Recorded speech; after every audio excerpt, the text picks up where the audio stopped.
It's that time again, everybody. Welcome to the new Teamfight Tactics Championship final week. And it's finals week for Newell, but the other games, they don't really matter, if we're going to be honest with ourselves. I'm Viperood, joined, of course, by Aladar. We're going to be taking you through the final, not one, not two, but three games of Teamfight Tactics. There's a lot of gameplay to be had here this evening. And of course, we are presented by Unite Student, Twitch Student, and Logitech G. Massive thank you to all of our partners for their amazing support. But Aladar, there's a lot of outcomes, a lot of games to be played.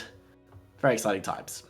Yeah, absolutely. 3 games, a bumper week, as you mentioned, only appropriate, of course, for the final week. I think we're also catching up on a week where we had to cancel earlier on in the season, but it does mean that there's a lot more permutations going into this final week than there would be if we only had 2 games as well, which is something I always love. I'm a huge fan of a good permutation, and the more of them, the better, as far as I'm concerned. Yeah, we've had our stats team on it all day, giving us the information about who can win, what scenarios we need to be looking out for, but for the time being, we're going to leave that all on the back burner. The numbers are too big for me to worry about. If you are a fiend about numbers, then our producer Patrick has all of the information you'll ever need, and he's putting it out on his Twitter. I believe he put out the total number of permutations we can get off the top 8 alone, and it was in the billions. So, you know, it's really, really exciting times. And of course, Teamfight Tactics, more so than any other game here at the Newell, because it's kind of a... Is it a battle royale, technically? Just because only one person can win at the end kind of vibe? I think, weirdly, I've never thought about it like that before, but weirdly, I can't find a way to dispute that. But I really, really want to. Because it's not a battle, but it is. It is kind of a battle royale. Yeah. It's an 8-player battle royale at the end of the day, sort of. Kind of. A little bit. Yeah, but a little, yeah. It's going to be very, very exciting regardless. A lot of players can still take the crown this season. Of course, there isn't a traditional final because we do just do that league table, but we'll be watching the top lobby. We'll be seeing all of the top tier players. And of course, if it's anything like last season where we got teams coming through and just... There were players who could win right up to the final fight. Not the final round, not the final game, the final fight of last season. So I'm sure it's going to be just as exciting as that. Well... Hopefully it'll be just as exciting. But Aladar, before we get started in our first lobby, talk me through the patch that we've seen since last time we were sitting here talking about Teamfight Tactics. It's only a very small one, but could it have an impact? I think it could, yeah. Always these small things tend to make waves bigger than you might expect sometimes, but in general it is really quite a small patch. Patch 11.7 is the patch we're currently on. That came out yesterday, I believe it went live on Wednesday. So the players haven't had too much time to get used to it, but it's basically quite a few champions have been buffed, but the vast majority of the buffs only apply when the champion has been 3-starred. And it also tends to be higher cost champions that have been adjusted. There's a couple of lower cost ones such as Nidalee and Vladimir. But in general, it's mainly sort of buffing scenarios that we're not going to see that often. So it shouldn't have too much of an impact. The other thing, other than just all the champions being buffed, is one trait has been buffed, that is Vanguard. And again, you have to have 8 Vanguards to get to that point, which is something you hardly ever see. So yeah, I'm expecting not a huge amount of impact, but it's always nice to have players trying to react to a new patch straight off, even if it's only a small one. Yeah, absolutely. And we've actually got a standing graphic that we can throw up on screen just to let everyone know where we stand going into this evening. So Hummet at the top of the table, 112 points. Stealth Alador, Temlor, Sabobs, Sasolti, Sana, Helix, and Zhao all sitting in that top 8 currently. And of course, all of these players can technically still take the title. For the players that are a little bit lower down, you like the Helix and Sana, you would need other players to slip up for that realistically to happen. But if we're talking about Hummet, Stealth Alador, and Temlors especially, it's anyone's game at this point. For sure, yeah. I mean, anyone in the top 3 has a really very solid chance. It's almost in their own hands. I mean, obviously, ultimately, it's in Hummet's hands. If Hummet wins every single game, there's nothing Stealth Alador and Temlors can do. But it basically is in their hands, the top 3. If they have a really good week, which they'll all be hoping to do, they all definitely can win it. So Bob's also not too far away as well. And the other thing about this lobby of players is this must be the single strongest lobby of players that we have seen thus far in the Newell TFT. We have 3 challenger players. All of them are sub 100 rank. So we've got Stealth Alador, who's rank 25 in EU West. We've got rank 66 in Sasolti and rank 96 in Temlor. So the quality of competition is astounding here. And as we jump onto the Rift, I also want to tell you a bit about some quality student accommodation if you're looking for student accommodation for the coming year, make sure to give Unite students a look. High-speed Wi-Fi, so you can get onto Carousel faster. All the bills are included, so you don't have to be budgeting like that. Although, still budget. I'm not advising against not budgeting, but it makes things a whole lot easier. And with them being in so many major cities around so many universities, there's almost certainly going to be a Unite student location where you're based. Aldor, you went to... Okay, this is my test of how much I know you. It's like the newlywed game. You went to St. Andrews, didn't you? That is correct, yes, well done. I don't think there's a Unite student there. You are correct, there isn't, I'm afraid. So you got the low-tier accommodation options, whereas I myself studied at University of Birmingham, got that high-tier Unite student accommodation in and around the city. I think something was being built when I was there, actually. So if you want university living that's younger than my university career is, which kind of shows how old I'm getting at this stage, make sure to check out Unite Student. And of course, massive thank you to them for their continued support and the support of all of our partners as we look towards this first game of this finals day. And we've got Subobs on screen right now. One thing that's very exciting today is we have two different perspective players with Subobs and Stealth Aldor both lending us their screens, but we'll be hopping back and forth. But right now, a couple of sharpshooters on the board for Subobs. Yeah, at the moment, Subob's just going for this basic synergy. There's also a Tristana pair there, picking up everything in the shop outside of that Chosen Maokai. So evidently not interested in a Chosen Maokai at this stage. But again, that's not necessarily a huge commitment in either direction at this stage. There's a pair of Wukongs there as well. It's generally something you'll see players doing, is picking up pairs when they are available. But this start doesn't really look very strong for Subobs right now. We are going to go for the Chosen Fiora here, just to try and strengthen up the board, because Subobs is looking at a situation right now where, unless the next shop is excellent, Subobs is going to be one of the weakest boards in the game going into the PvP rounds. Having that Chosen lightened will help a little bit, but if your board is weak, you might want to look at potentially throwing a little bit of a loss streak on there. Has things improved with those pickups?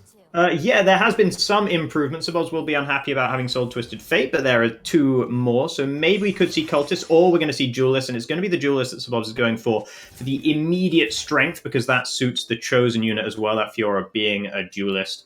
So that is what Subobs is going to go for there. The drop of the Callista on that previous minion round is what has decided this. And so yeah, of the choice, there was basically a choice that Subobs made there. It was between Cultist and Duelist, and they went for Duelist. A lot of our players have leveled up. We see it with the scouting going through, so only having 3 units. We'll actually be going up against one of the players that hasn't leveled up in Yasin, but with the Chosen pickup and another 2-star, it can be pretty difficult for Subobs to try and pick up this win in this first round. And with Tom Kench being so meaty, things look pretty dire. But losing the first round isn't the end of all things. No commitment to leveling at this stage does mean that a loss streak could be on the cards, but, you know, Callista does Callista things, and it's actually going to pick up the win. Yeah, actually, one thing that happened in that fight, I mean, it's obviously, it's a very small fight at the end of the game. It's not hugely impactful, but the Jax spellcast there, stunning both of the frontline units for Yasin, was actually pretty big and big difference maker in that fight. Now we see a third Twisted Fate coming through from the shop here, which could lead Subobs to transition more towards that Cultist area. There's a lot of money on Subobs' bench right now, and as soon as I say that, he starts to sell it away, which I think is the wise choice. And of course, that Jax, having done work in the previous fight, is rewarded for his efforts by being removed onto the bench. But when you get an extra 2-star unit, you're always going to want to throw that Twisted Fate straight in there. And Subobs' board gets a little bit stronger once again. Hasn't committed to go towards that Cultist just yet. Has the Elise on the bench if he wants to bring Galio to the party. Now against Helix, who has leveled up to 4, which, you know, I said last time he was going to have a problem, and Subobs is actually this time looking much more in trouble. And as soon as that Callista goes down, that's curtains for the round. Which, you know, winning one and then losing one is not really optimal. You kind of want to go one side or the other of the coin in order to really start building that economy. Yeah, so it's definitely suboptimal to win and then lose at the start. You want to be streaking either in one direction or the other. It would have been easier for Subobs to loss streak based on the units he had available to him and the fact that he hadn't leveled as well, but did manage to beat that Yasin in the end, which, you know, at the end of the day, it's only one round lost on the potential loss streak, so to speak. So Subobs isn't going to be crying about it at this point, certainly. It's not going to be the end of the world, but it would have been nice. Now we do see the level up coming through, and therefore the Elise going in. So we got Cultist coming through as well as Duelist. Subobs is now actually quite strong, although on his brief scout through the field, it does look like there's quite a few strong boards in this lobby to start off with.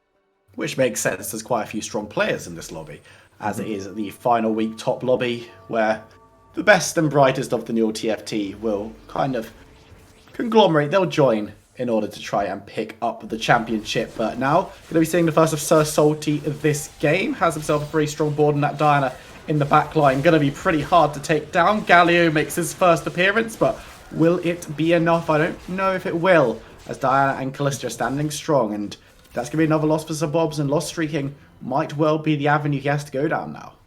Yeah, losing out to Sir Salty, who had lost both of the previous rounds as well. So that doesn't look too great for Sabobs, though I think Sir Salty had just hit a slightly minor power spike there. Now let's see what Sabobs is going to be looking for on this very first carousel. We haven't really committed into a direction yet, and it's actually going to be the Shyvana with the needlessly large rod coming through. Now I'm not exactly sure what is in the mind of Sir Bobs at the moment that led to that decision, but I'm sure we'll find out shortly.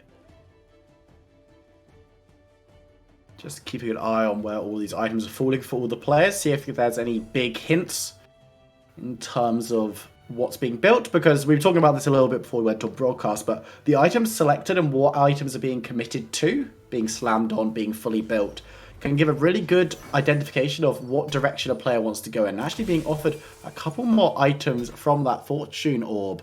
Going to be given a target dummy, always nice to see, and a chain vest as well. So a couple more options for Sir Bobs if he wants to go down any different avenues, but he hasn't committed to any items just yet.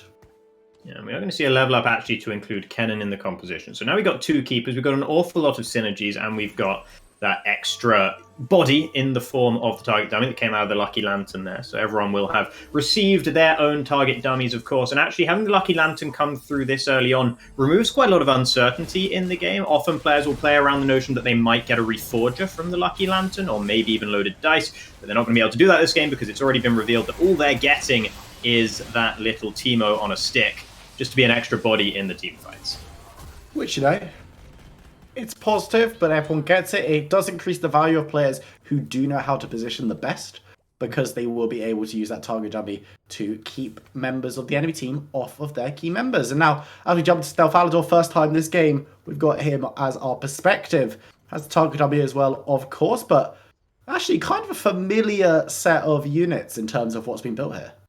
Yeah, similar sort of idea. We have Cultist coming through again.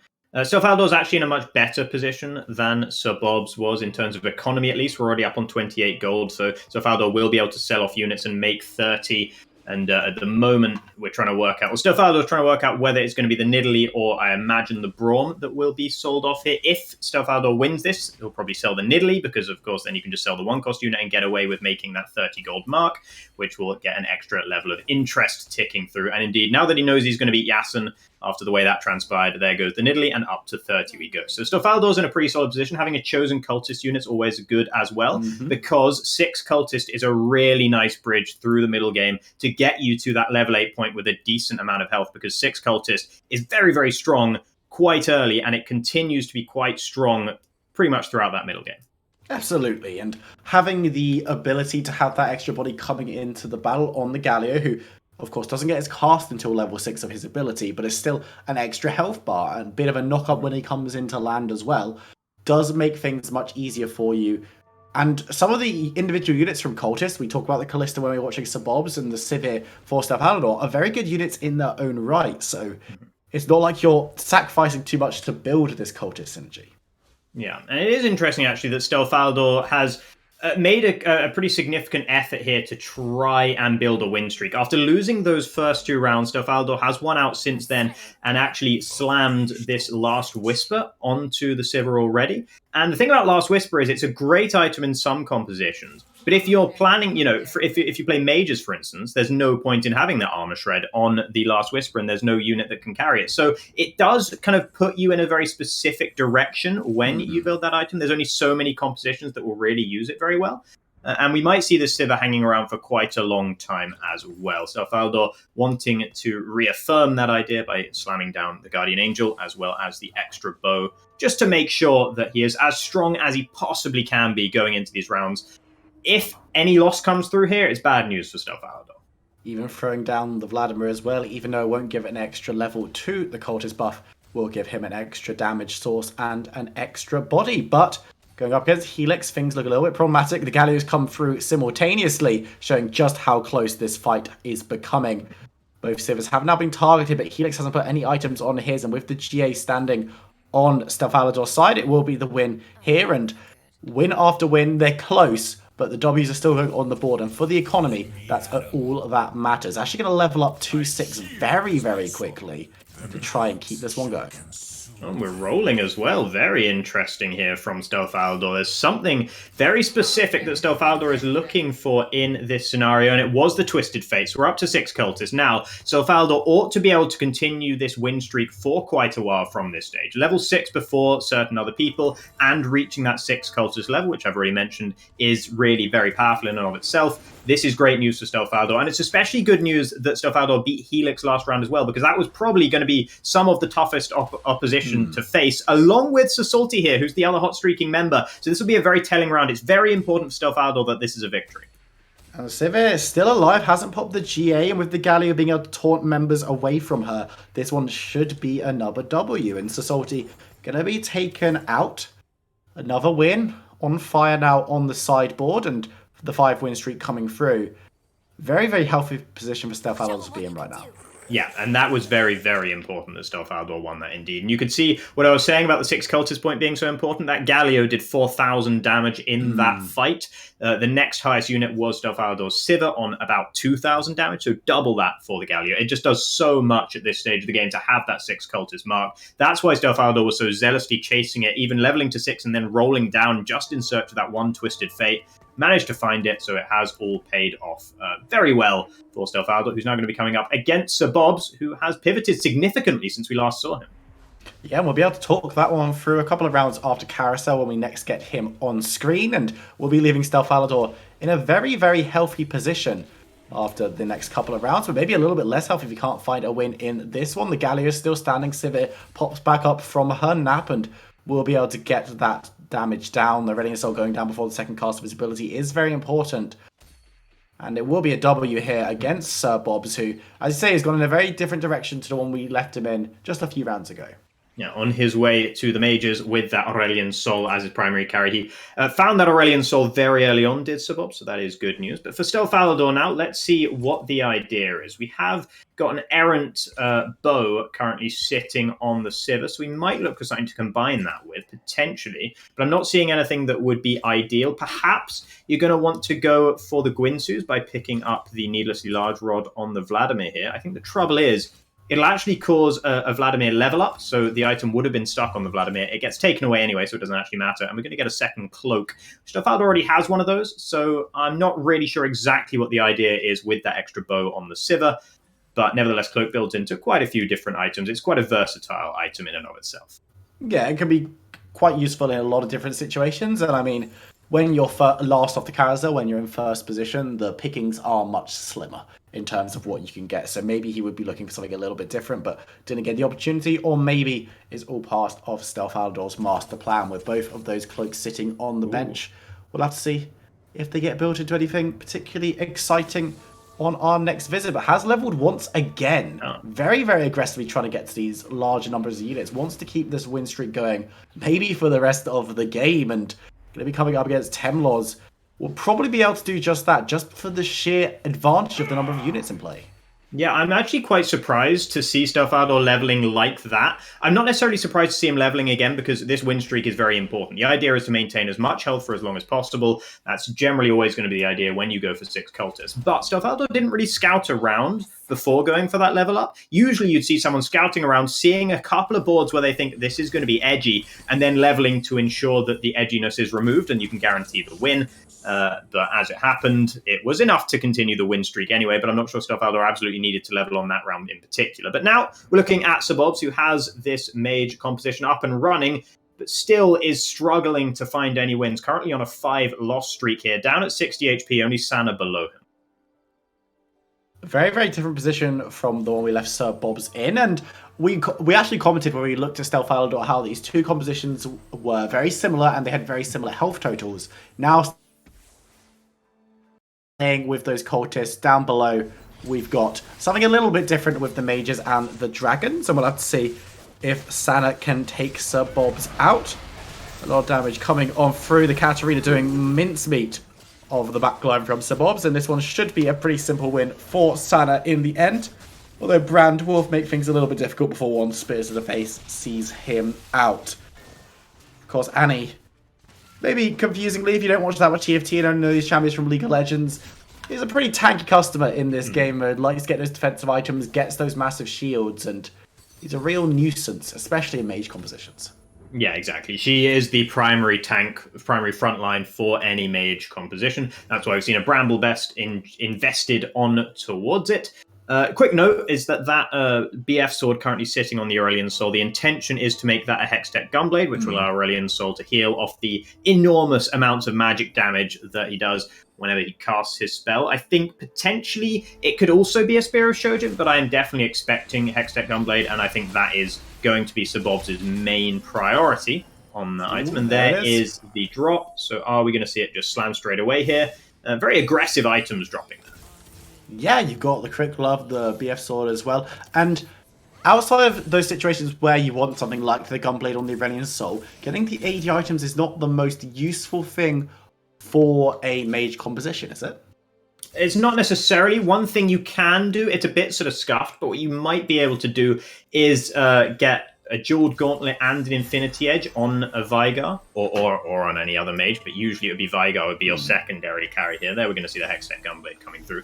That would guarantee that every single cast of Vigar's spell critically struck, which would be nice, but instead Sabobs is just going to go for the Thieves Guards, looking for more immediate power there on that Swain, the first legendary unit that's made its way onto Sabobs' board. And the first legendary unit that we've seen so far doing a decent amount of work in the front line and will be able to put this loss streak to bed. Yes, there's a very strong Karen spinning around. Yes, he's got a massive amount of resistance from AP, which will be a big problem later, but it's not going to be a big problem now. Sabobs picking up a win, breaking the streak. And with all the rolling that's been done, oh, that Shyvana looks pretty tempting. It looks okay, but the trouble is you've spec'd in a completely different direction at this point with all the items Sabobs has struck down. I don't think that Shyvana really has a place. Definitely not a long-term place in this composition. It could be here temporarily, but even then I don't really see the appeal of it. But we are going to see it coming in actually here from Sabobs. We're going to go more in the Dragon Soul direction. So this is interesting. Okay, so we've got to the 6th Dragon Soul point. So you're buffing up that Aurelion Soul, which is your primary carry, but in a different way. You're not going for as many mages as possible. You're going for the Dragon Soul aspect instead, which is a bit less common, but can be very effective. And it's still buffing the most important unit on the board for your composition, and it's helping out your Swain, who proved to be doing a decent amount of damage last round, and again this one before he was removed, and that's going to be another win this time against Yasin. So it is very cool to see a player have one clear direction, be offered something that can maybe entice them in a different route, and that different option still allowing them to play around their carry unit, because Aurelion Soul is still going to be pivotal for success for Sabobs here, but as you say, in a slightly different way. Yeah, and it's all about stabilization here for Sabobs. We might still see mages winning out over Dragon Soul as the game goes on, but Sabobs saw a chosen 3-cost unit, quite a powerful unit in the form of that Shyvana, and thought, what I need here is to be as strong as possible right now because I'm losing too much health. I need to stabilize my board, and as a result, that's why we've seen this pivot. And I think it is a temporary pivot because the mages haven't been sold off. They're still sitting there on the bench. There's quite a lot of gold that is there that Sabobs could use to get up to 50 gold quicker and therefore get the economy back up and running after having to roll down and level up early. But the fact that Lulu, that Twisted Fate, and the Vigars were staying there does suggest that Sabobs has mages in the future, at least in an ideal scenario. Well, we're not going to be able to see the future, but we can see the right now. Stelfalador has a loss since last we saw him, is now coming up against Sabobs, and he's in a bit of a tricky situation. The Galio doing a lot of work, and with the Aurelion Soul already having gone down, it was a close fight, but not close enough. The GA will get the Civic back up, but it's nowhere near enough for Stelfalador not to lose another, and once again, we got perspective privilege. The game's flipping on a dime, and Sabobs is on the way up, Stelfalador on the way down. Yeah, Stelfaldor's starting to go on the way down, as you mentioned. It's mainly because that Sivir, which Stelfaldor has invested significant items into, is still only a level 1 Sivir. Stelfaldor hasn't found 2 other Sivirs to add to that, or at least hasn't found the 3rd one. And therefore, when your main carry hasn't been leveled up as the game goes on, you're just going to be outscaled by some of your opposition. And that is why Stelfaldor has now fallen down to 70 AP. HP. Still level 7 as well was Stelfaldor. So I think at this point, because Stelfaldor is starting to lose now, we're not going to see a fast 9 game from Stelfaldor. We're probably going to see a lot of rolling at 8 instead to make sure the board is going to be as strong as possible. Meanwhile, for Sir Bobs, we can't go fast 9 because we've already gone fast 7 and invested a lot of money in that direction. So we could go slow 9 potentially. It depends on how much a win streak we're able to build from this point onwards. And it was, incidentally, the chain vest that Sir Bobs picked off the carousel there. Can be slamming that straight onto a Guardian Angel onto the Shyvana there. The chosen Shyvana level 2 going to be particularly nuisance heavy, being able to jump back up as that huge dragon and dealing even more damage. But this will be the last round we'll spend with Sir Bobs for a little while. We'll have to see if we can go rectify whatever's happened to Stelfaldor since we last saw him. But for Sir Bobs, can he get one more win on screen against Sir Salty? We'll have to wait and see.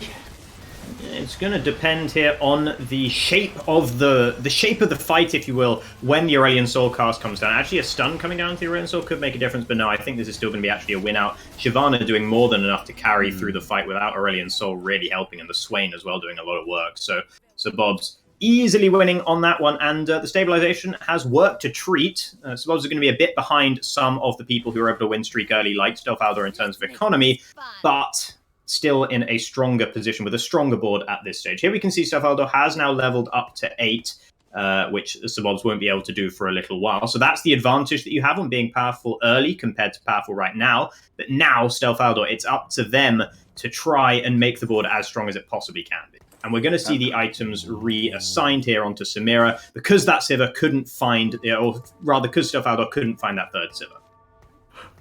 And the composition is taking a bit of a Super Friends look. Of course, when you've got Cultist 6, there is the ability to just pick up strong units elsewhere when you get the level. And so the Azir and Samira do find a place. And now we could see back on winning ways. After 3 losses in a row, there's still a KO that's standing strong. There's still a set full health once again. But I don't think that'll be enough to clean up everything. And it will be a win for Stelfaldor, able to take down Temlos, and we'll have to see if this one can continue throughout the rest of the perspective here, because it's a very different direction to, again, what we were seeing from not only Sir Bobs when we last saw him, but also from Stelfaldor when we were last on his screen as well. A lot of changes being made, a pivot surely being considered, and what do you make of this? Yeah, at the moment, Stelfaldor's still just looking for the right chosen unit to build a composition around. Interestingly, isn't interested in that Talon by the look of things, even though there is already the Last Whisper, which is an item that does work well with Talon. So Stelfaldor not really contemplating that direction at the moment, it doesn't seem, although he could prove me wrong by buying it right at the very end here, but no, just gets up to 50 gold instead. So we're going to see some rolling here from Stelfaldor, looking for the ideal chosen unit, again, to try and build that composition around. And while Stelfaldor is looking, just get as many legendary units in as possible, just so you have the strongest board you can while you haven't got to your final state. Because 5-star units are better than most other units in the game. They've got crazier abilities, they've got stronger abilities, and their bases tend to be better as well. There's the 2-star Sivir that we've waited so long to be introduced to, but no more items on her because they've all been moved over to that Samira. And now Hummet will be the target. Still very much a transitional composition. Okay, so Stelfaldor has now committed in a specific direction. We've seen the Duelist Spatula item committed onto that Samira. So we are going to be seeing a combination of Slayers and Duelists. Of course, it works pretty well because now that Samira is both a Duelist and a Slayer, you've also got Tryndamere, who is both a Duelist and a Slayer. So you have those two naturally alongside each other, synergizing as the sort of core of the composition. And then you can build either up to 6 Slayers or more like 4 or 6 Duelists around it. That's interesting. So, got the chosen Duelist Callista as well, but no room on the bench. It's actually going to be rolling past it, but does find the level 2 Yone, which is going to be exceptionally nice. Quick moves being made all round. No chosen on the board currently. Yeah. So there's a Samira in the shop, which is looking very appealing right now. Yeah, Stelfaldor definitely wants that Samira, but at the moment is struggling to work out what to get rid of for it. I mean, yeah, no, there's no way that he doesn't want the Samira, but he has to actually get rid of something off of the bench, and it is there we go. We're going to see the Olafs removed from the scenario. That's interesting. So that's a Slayer, a pair of Slayers removed off of the bench. So we are probably going to be going in the duelist direction. That's why Stealth Aldor was given pause by that Callista earlier on, as this battle between Sana is just about going in. Oh, never mind. It could go either way. Katarina things, huh? I think this, no, Yone's still going to win this one out. So I was right. I never doubted it, of course. Sana losing out on that one. That was a little bit closer than Stealth Aldor would have liked. Yeah, definitely a very, very close fight. But the Yone being able to crit on that ability was making it all but certain as the mana bar went up. A chosen Vanguard on the Aatrox is appealing enough to be picked up. If for no reason then to get level 2 and the level 2 on the Sejuani as well. A very, very strong front line being built. And of course you will notice that the cultists have been cut down to 3. So while there is a Galio coming in, it's not... Oh, it's a chosen cultist even. So going to be able to get the Galio involved more and more. But has the strong Vanguard front line nonetheless. Yeah, so at the moment it's all about just having the strongest units in the game, basically, for Stealth Aldor. Aatrox always a very strong unit, very impactful spell, brings everyone into an area, does a big amount of damage as well, especially once you get to that level 2 mark. There you see it, everyone being dragged in. Sejuani also applies a lot of CC, and they are both 4-cost Vanguard, so they are naturally a very good core to any late-game composition. The two of them work very nicely in tandem with one another, and that is what Stealth Aldor has gone for here. And the Samira just about wins out again. It's another very narrow victory for Stealth Aldor. Trouble is with the composition that Stealth Aldor has right now, I don't think this is a composition that can win a lobby. Unless he just absolutely high rolls all the units and just gets everything perfect. Another duelist spat on the carousel. That might well be very tempting for Stealth Aldor, but Sasalti immediately removes any temptation. That's a twofer. Sasalti like, I'll take that, and also you won't. But once again, Stealth Aldor finds himself at the top of the table. Yasun and Sana have both fallen out at 8 and 7 respectively. So in this final week, not great to fall into those lower realms, especially when you could find yourself outside of the top lobby in the last 2 games, where you do get those extra couple of points for partaking in such a skilled environment. And there is going to be that Dragon's Claw. We're going to watch one more round of Stealth Aldor and then see what Sir Bobs has in store. But once again, we saw some conspiracy theories over the past couple of weeks, Aladar, and 2 prospective players, both hot streaking 1 and 2. Yeah. Maybe it is rigged. Maybe, you know what, maybe it is rigged. Or maybe Stealth Aldor is the rank 25 player in the world. Nah, it can't be that. Or in the US. But yeah, it couldn't possibly be. But we are now seeing the battle between the two of them once again, very perfectly timed here. Stealth Aldor up against Sir Bobs. This will actually be very, very telling going on here. I'd expect Sir Bobs to win out on this one, but we will see. It's going to be quite close. Galios will arrive, just to give a bit more extra health, but the Aurelian Soul doing a decent amount of damage will be cut down eventually here, as the Morgana stands for a little bit longer, but lots of units were being taken out, so Sir Bobs loses out, but it wasn't by very much at all. Definitely not the margin for victory that we would have expected. Yeah, and that's Dragon Claw difference, which is exactly what Stealth Aldor got on that most recent carousel. Strapped it onto that Yone. That Yone was able to survive through the bursts of damage coming out of the Aurelian Soul, entirely thanks to having that Dragon's Claw, which negates so much incoming magic damage. So that is why Sir Bobs couldn't quite win out in that one. Here we have a chosen Siphoner Morgana. We're only at 3 Siphoners right now, so Sir Bobs is probably going to be looking for a 4th. But interestingly, is above the 50 gold mark at level 8. I think we're going all the way to level 9. Sir Bobs probably has enough health to do that, but doesn't want to start losing. If Sir Bobs starts losing, then that plan's going to go out the window first. If Sir Bobs starts losing, he might not be able to stop it. At this stage of the game, that could be absolutely disastrous. At this stage of the championship, that could be absolutely disastrous. Now up against Sir Salty, who is definitely in that red zone, could go down after 1 loss, but I don't know if this is going to be that loss. Swain doing a lot of damage and staying alive for very long, but the rest of the board has already collapsed, and it will be a win for Sir Salty. Sir Bobs in dangerous territory. Temlord's even more so down on 1 health. Things getting very, very interesting in this lobby now. Yeah, Temlor's, by the way, currently sitting in 3rd in the standings. One of the players with the best chance to take the win overall. But sitting down in 6th right now on that 1 HP, it's going to have to be a heroic performance to keep the fight very much in their own hands, especially with the likes of Hermit and Stealth Aldor sitting at the top 2 in the standings and in the top 2 in the lobby as well. That last fight for Sir Bobs up against, was it Helix, I think? Mainly that loss was caused by the fact that the Aurelian Soul got drawn in by the enemy Aatrox and got shut down before casting even once. When so much of your power is based around that Aurelian Soul, it not casting once is a very big deal. I think it was actually so salty that you lost to in that last Yeah, round. But you're right. a loss is a loss is a loss. Spear of Shojin, talk to me. Where do you want to see this one going? Spear of Shojin is interesting. It's going to go onto that Morgana for now. I think that is the right call.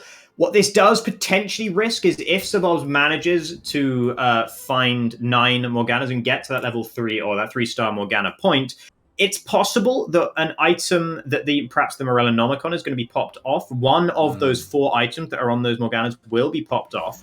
And if it's the Morellonomicon, that's pretty disastrous because that's by far the most important item on that champion. And the hope for Sabobs will be that the Bramble Vest is what will disappear if we get to that point. But for now, just having 2 Morganas is pretty strong in and of itself, especially when they're both level 2. Yeah, and right now it's not necessarily the long-term planning, but the short-term, trying to get a win on the board, trying to keep your health total as high as possible. And coming into this round, there's a really big Annie. She's going to be able to revive as she goes down, and with the Yuumi heals as well. This one's going to be another loss for Sabobs, and that one's going to hurt quite a lot. 16 HP now. Will have beaten out Temlor's down in 6th, though, and has to level to 9, just looking for that last unit that will help him survive. Yeah, and I think Sabobs would have loved to wait one more round to level up there, to have more money to roll around with here. But we did still get that Vladimir very early on. That was very important. Gets you to the 4 Siphoner mark with 2 Morganas on the field. That is really very, very important indeed. There is the 7th Morgana, but it's actually going to be sacrificed to get to Swain 2 instead. Oh, it's up against Stelfaldor. This could be rough.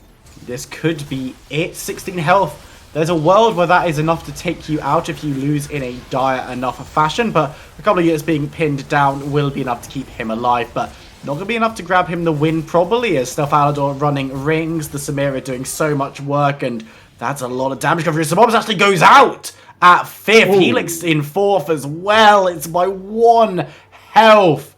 That Stelfaldor misses out on the top 4. Sabobs, in fact, misses out on the top 4. Stelfaldor still sitting in it as 2nd, but whew, this lobby very, very close. Yeah, and it's a bad game for Temlors and Sabobs, our 3rd and 4th place challengers in the standings going into this. They needed a big result in this game to take on the likes of Hermit and Stelfaldor, and they needed Hermit and Stelfaldor to falter. But right now, they are guaranteed top 3. They're almost guaranteed top 2, with Sir Salty being down there at 13 HP as well. They are proving themselves time and time again to be 2 of the strongest players, if not the 2 strongest players in the tournament.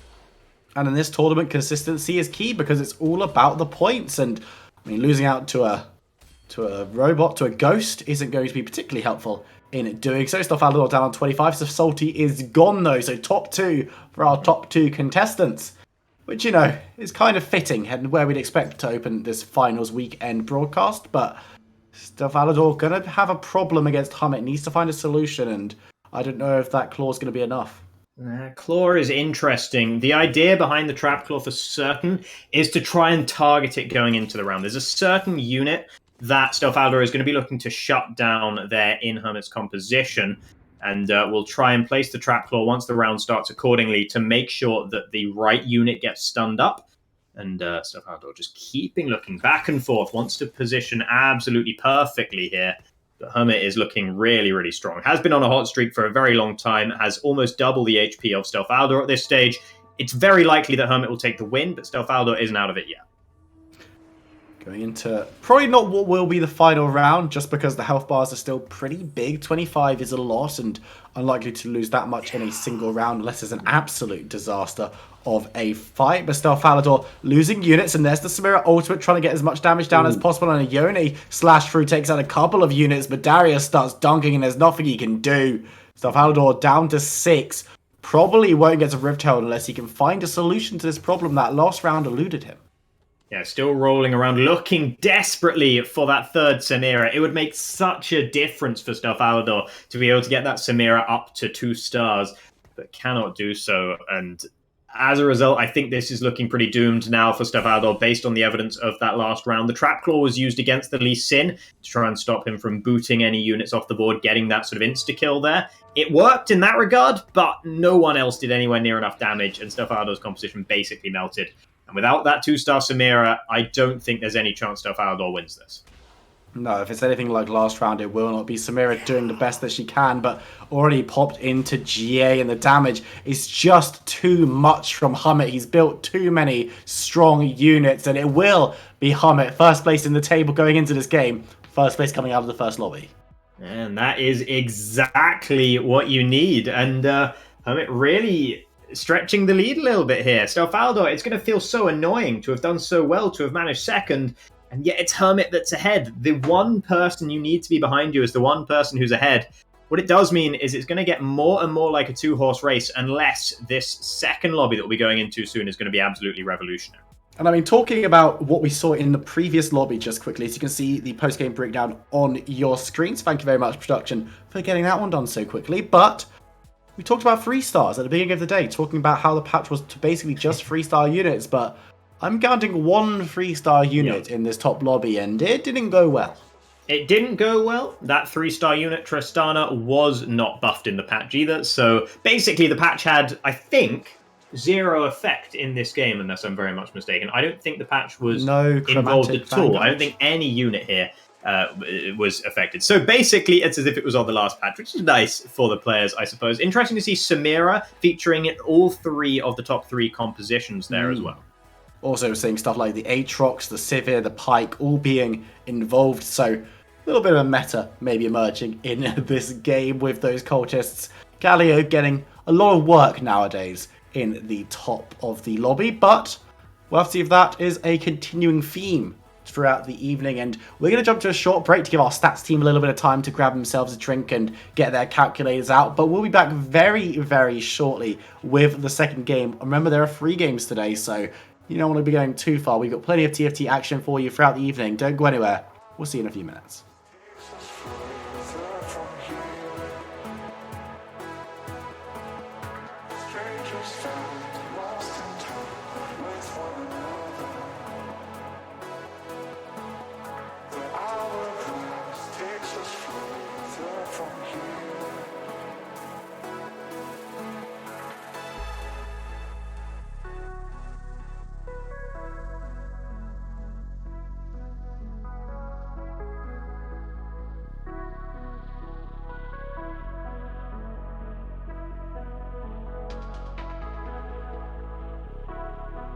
I was all alone.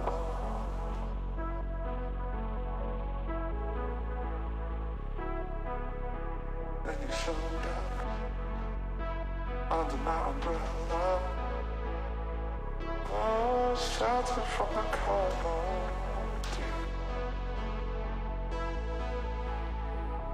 Where do we go from here? Where do we go from here? Strangers down, lost in time with one another. The hourglass takes us further from here. Strangers found, lost in time with one another.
Your electricity's running through my veins.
Teamfight Tactics, let's go! Finals week here at the Newell, presented by Unite Student, Twitch Student, and Logitech G. I'm still Viper and still joined by Aladar. And we're going into our second match of the evening. I've had some energy drink. I'm pumped. I'm excited. Aladar, we were talking stats over the break. A couple of people can no longer win, but there's still 9 possible champions. Something like that. 9, I think it was 7, but yeah, an odd number that's either 9 or 7 possible champions. And yeah, at the moment, the most likely one of those is Hermit, who is sitting there at the top of the standings, of course, after winning in that last one, having already been top of the standings. So Faldor, definitely the guy who is most likely to take the fight to Hermit going into these final 2 rounds of the season. But you still have a few candidates like of Sabobs, Temlos, Salty, and Jalu Biesong, who are still capable of winning. This is the thing, we were talking to stats and they said Ja can still technically win, but they are at the very bottom of the who can win. And that's exactly where they like to be. We saw them win on 1 health going through the entire board. So the fools, they've fallen into their trap. But as you say, Hummet is definitely the player to keep watching. It's their game to lose at this point. And if we look at what happened in our first lobby of the day real quick before we move towards our second, just to remind everyone of what we saw, Hummet won that lobby, so proving that they're on form today. And if Hermit keeps winning, then there's really no competition. Yeah, I mean, yeah, exactly. It's absolutely in Hermit's hands right now. If they do win out here, they win the tournament. It's as simple as that. But the pressure is going to be piled on quite a little bit here. Hermit has been in the Newell TFT for quite a while now, has never really been punching at this sort of level until this season. And it did look like Stofaldor was going to be the favourite throughout this season for the most part. The Hermit's come on strong towards the end here.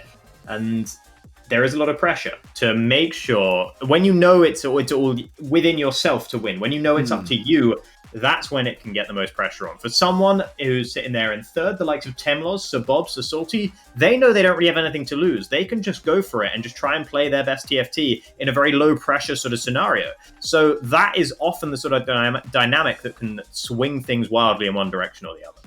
So what you're saying is Salty needs to coin flip, full fortune, hyper roll, just win, basically, in order to just to throw away any opportunities. It's first or 8th in this lobby for quite a few people. And I'm hearing that Zhao and Helix can no longer outright win, but they can tie win, which I don't know how tiebreakers work in TFT because there are lots of people in a lot of different lobbies. Good luck, Omni, who's our the person in charge of Teamfight Tactics for the Newell. You have to work that out, you fool. But for us humble casters, we're going to look towards our next game, and the compositions that won out in this lobby were all pretty similar. Slayers were seeing a lot of play. Cultists were seeing a lot of play. The likes of Samira, Aatrox, all seeing play across the top 3 compositions. Are we expecting to see a run back, or are people going to look for something a little bit different now they know that this build is very good but very contested? Yeah, I mean, that's the thing. It is very good. It is very contested as well, as you mentioned, and does rely on quite a lot of high-cost units, which means the rarity of those units is significant, and therefore contesting it makes a bigger impact on the viability of that build in the very late game. I would still expect to see at least a couple of players going in that direction, but I wouldn't expect to see quite so much dominance from it as we saw in that previous lobby. But the sort of core aspect of that being the 3 Slayers is always going to be around. There's always going to be a lot of power in those Slayers. Samira has a spell which hits a lot of people, and if you can make it pack a punch, then it's going to win you some rounds pretty much on its own. And also Aatrox and Sejuani as that sort of central, tanky frontline unit with 2 very impactful spells is always going to find its way into all kinds of different compositions. And I mean, when those compositions fit into that Cultist, into that Slayer, then, hey, throw them in, see how it works. But as we move towards our second game of the day, reminder that there are 3 games, so nothing is going to be decided in this game. Asterisk, you'll have to check with our producer to see if that's actually true, but I think it's statistically unlikely that the championship will be decided in this one, even if Hummet wins. Just because everyone in this lobby, I think, can still technically win or at least tie win. Yeah, I think it's very unlikely that Hummet will be able to wrap it up, but we might be in a situation where Hummet can all but wrap it up, potentially. If Stealth Aldor goes 8th and Hermit goes 1st, then it does start to get pretty hairy for all the rest of the composition.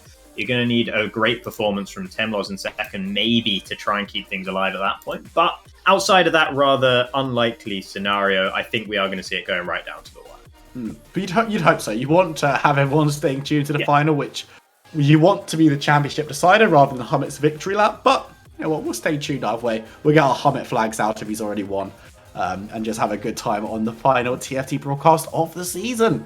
Devastating news, I'm sure you're feeling. I mean, there's plenty more news to come over the end of the week as well. We've got a couple more finals en route during this new finals week. Again, sadly not in person because, I mean, I wouldn't want to go that near to Aladar anyway, but yeah, I don't want to be going near anyone at the moment. But if you're looking to upgrade your setup just to see out these last few weeks that you're staying at home, check out Logitech G. They've got some of the best peripherals for gamers out there.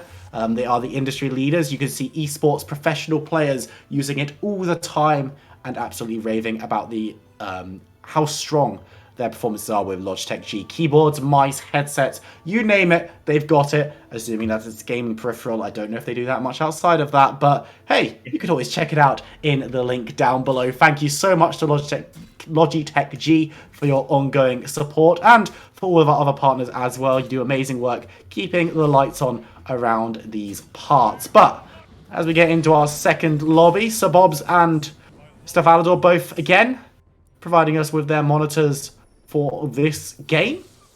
Aladar, that's a double set of frogs right there. Tell me about the deep analysis behind that.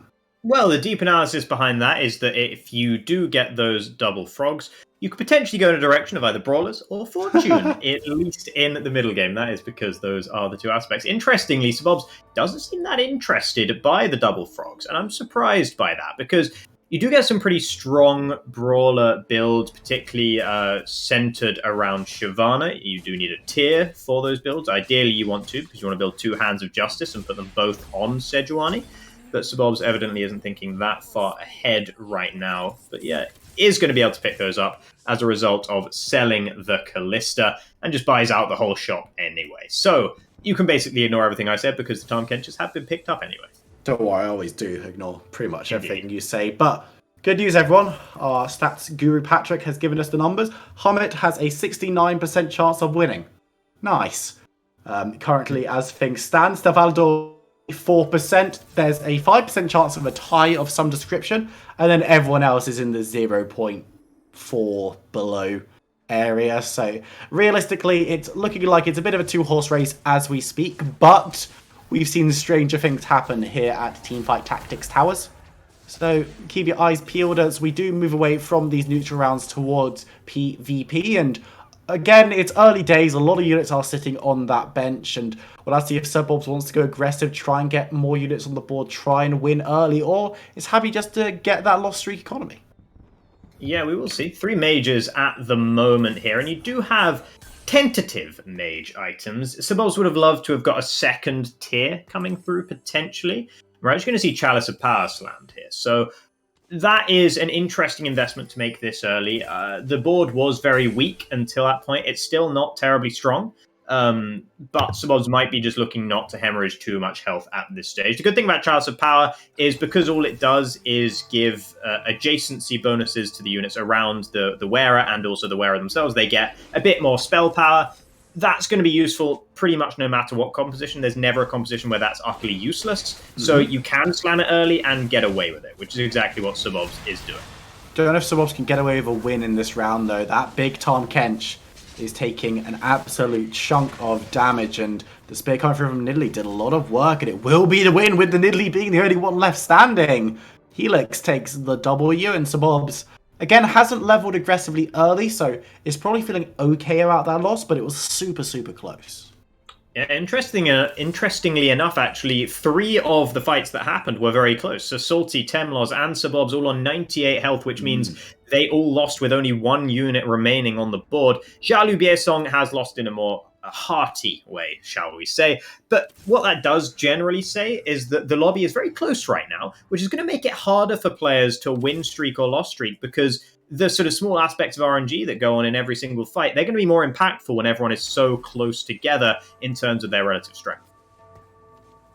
And talking about the relative strength of units, the 2-star Nasus currently sitting on the bench, hasn't been put into play, and going up against Salty, who has 4 units in play, 2 level 2s with a chosen Tristana, and another Tahm Kench. The Catfish really making his presence known in the early stages of this lobby. It will be another loss for Sir Bobs, Salty picking up the first W, and that time 4 units standing. That's a lot of health to be losing. Yeah, so Salty definitely with one of the strongest, if not the strongest board in the lobby right now. Had level to 4 as well, whereas Sabobs was still only on 3. 2 2-star units, including that chosen. Means that Sabobs never really had a hope of winning that one. We might see the arrival. It's actually going to be the Tristana that arrives here rather than the Nasus. So we're still going full backline for the time being with Sabobs here.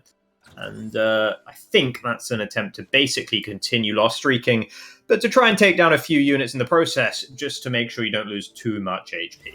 Absolutely. Loss streak is good for your economy, bad for your health bar, but if your health bar is only taking very, very small hits each and every time, then you're going to be feeling okay about it if your bank account is full enough. Now going up against Zhao, who also down in the loss streak area. This could be problematic for either of these players winning. Going to be losing out on that economic advantage. And honestly, I think Sir Bobs might get the W here, which is not a disaster, but not really the direction that he was going. Yeah, it would be hard to lose. It would be a real effort to lose against that composition that Xiaolu was fielding there. And unfortunately, Sir Bobs is not up to that particular challenge. So it is a win coming through, which ends the loss streak short before we get to the carousel here. And so we've got a needlessly large rod waiting. If Sir Bobs goes for a giant spell and goes for something like a Morellonomicon, we could be seeing potentially a sort of enlightened composition coming through at the end. Alternatively, we could see Luden's Echo on Kennen. But actually, it's going to be the Locket of the Iron Solari, or at least the components for it, that Sir Bobs is picking up here. And we'll have one round to see exactly what Sir Bobs decides to do with that, or if he decides to do nothing, because that is also a decision you can make in Teamfight Tactics. Leaving stuff on the bench, leading stuff on the sideboard, and waiting for a more opportune build or an opportune opportunity to throw those down. We'll be watching for Stealth Alador after this round, and has just leveled to level 5, still on 100 health, so in a pretty happy position. A little bit less so for Sir Bobs, thinking about the chosen Vanguard Braum, and will actually be picking that one up now that he's got a win. Maybe looking to continue that win streak a little bit more than he was previously. Yes, and that's exactly it, right? That's not an ideal chosen unit. A chosen 2 cost tends to be a bit of a halfway house. You either get a chosen 1 cost nice and early and start building a win streak, or are trying to build a win streak very early on, or you wait until you can get a chosen 3 cost, a sort of chosen unit that can be a viable carry going on.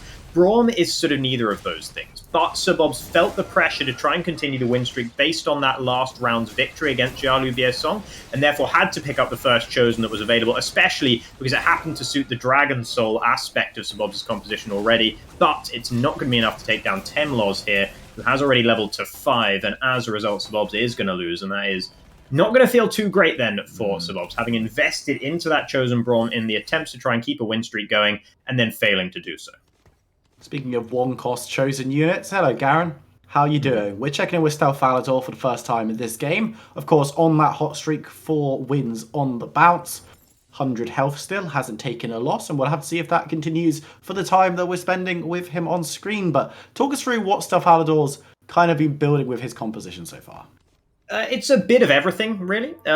It's just relying on the inherent power of the Kindred and the Akali as units, even though they're only 1-star versions of themselves. We're going to see Stealth Alador coming up against Sir Bobs here. Stealth Alador, on the back of that win streak of 4 wins thus far, has been able to build up a decent economy. Will be able to get to at least 20 gold on the back of this win against Sir Bobs, which is going to be a win. That Braum still trying desperately to stand strong, but not really doing enough for Sir Bobs in the current situation. So the win streak is coming through for Stealth Alador. The composition is utterly directionless at the moment. But if you keep getting wins, hey, if you don't lose a round of TFT, it doesn't matter the composition that you've got as long as you keep getting those wins. But you've got to imagine, we've seen Stealth Alador play before we know that there's going to be some kind of mad pivot at some stage in this game where he goes from 0 to 100, and if he's on 100 already in terms of the health department, that pivot's going to be even more terrifying. Crux is an excellent opportunity to see if there's any more direction that he wants to be going in, because these items, should they drop in a certain way, will give us a pretty good idea of exactly what he wants to build going forward. Yeah, Stofaldo just typed the word illegal in the chat as a sort of message to the streamer. I don't really know what's meant to be illegal at this point for Stofaldo. Maybe the quality of that shop isn't up to standard. I'm not entirely sure what that was. What Stofaldo was trying to tell us there. We are seeing the components for a Last Whisper dropped here, but with the Hand of Justice, it doesn't necessarily work as an ideal item composition. That is illegal, to be fair. 5-1 cost units. I think I understand Stofaldo's frustrations now. I think he was just talking about your casting, to be honest. And Stefano, you know what? I agree. True. I mean, the shop's terrible as well, so yeah, really bad time. And this is the thing, he's been win streaking so heavily, but just not being given any options to build off of, especially when he's just hit that 50, he doesn't want to be losing out on gold. It's going to be tricky to win this next round, I got to imagine, because there aren't two costs in his composition really. Going up against Sana, who's down in second, and that's a pretty nice composition, a pretty well put together one already. This one could be very, very difficult. Yeah, it's always unsettling stuff. Haldor plays without the music on, and so you can just sort of hear the voice line. So you just hear Garen going, "Arr!" in the middle of the fight with almost nothing else around. It's very unsettling when that happens. Unfortunately for Stofaldo, also unsettling is the fact that Sana has taken the victory. That was the next strongest player in the lobby, and now it goes up ahead of Stofaldo. And interestingly enough, Stofaldo went for that last Whisper Slam to try and guarantee a win there, used both of the component items to build an item in the hopes that it would be enough to take a victory against whoever the next opponent would be. Unfortunately for Stofaldo, that proved not to be the case. And Garen has taken the ire of Stofaldo, will be dropped out, and it's going to be the Chosen going over to Pyke, who, if you can remember correctly from last game, was one of those must-have units, one of those frequently used in those top three. So, a decent Chosen unit to have. Yeah, the thing about Pyke is, for a start, the champion has 3 traits, which means that it's generally going to be more useful as a bit part player in compositions because it's more likely to apply to more different compositions. Also, the spell that Pyke has, as Sir Salty actually takes down Stofaldo with relative ease there, with a keeper composition, a budding keeper composition coming through. But yeah, the other thing about Pyke is the spell can apply a CC to a huge amount of people. It can stun an entire board, if it goes off in the right direction, and therefore can be hugely impactful. So the unit itself is really good, especially for a 2-cost. So that is why, the combination of those 2 reasons is why you see it entering a lot of late-game compositions and being a sort of staple part. Right now, I think Stofaldo was actually very fortunate to find that Chosen Assassin Pyke there, because getting a Chosen Assassin was exactly what Stofaldo wanted, up to the 4 Assassin mark. Didn't have to roll very far to find it either, which was important. Yeah, because now back on 50, we'll be getting the maximum amount of interest on every round, and with a couple of losses and the win streak being broken as well, getting that gold interest will be crucial for keeping him competitive moving forward. And that is the stun that you were just talking about. Takes out everyone on the opposing team. Temlos this time around is the victim, and will be able to take out that Mage Shyvana with relative ease. It's a big old dragon, but the team can take it down.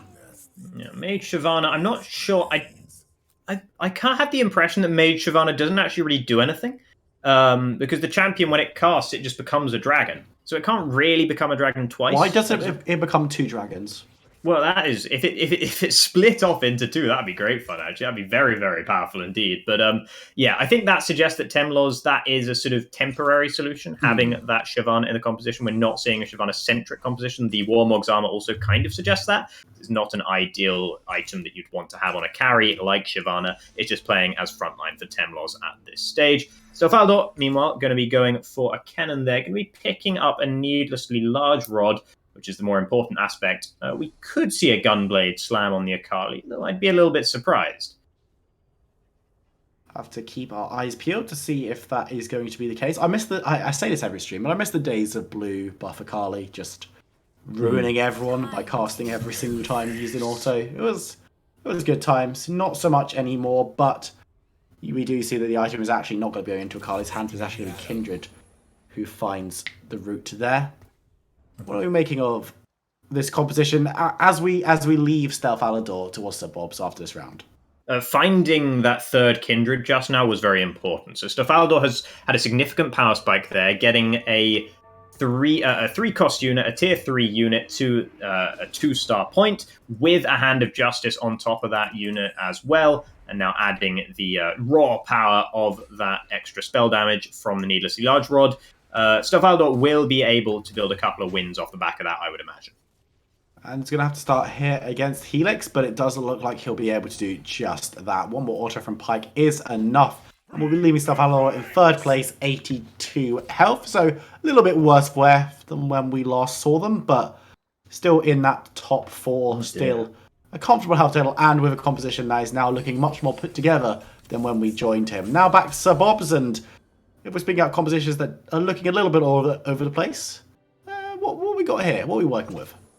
We are working with a composition that's a little bit all over the place. We've got an Aurelian Soul here for Sir Bobs. So we might be seeing mages once again coming through. Didn't work out that well for Sir Bobs last time, though, and with only 53 HP to play with at this relatively early stage of the game, Sir Bobs needs to find something quite soon.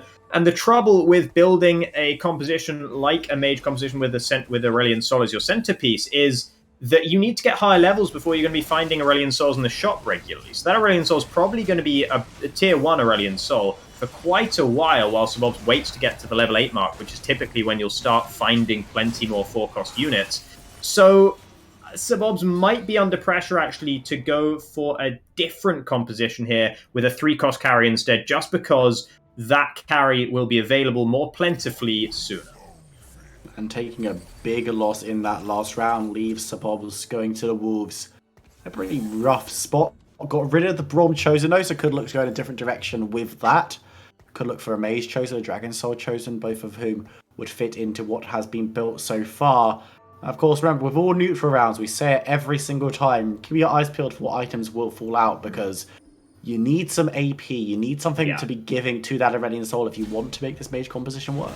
Yeah, this Wolf round is really, really very important for Sir Bobs. Tank and items. It doesn't pay off. That's not it. That is not what Sir Bobs needed. And the trouble is the items, because they're tank items as well, it doesn't really give you a direction. You have to really think about which direction you're going to go in here. We're going to see some rolling coming through.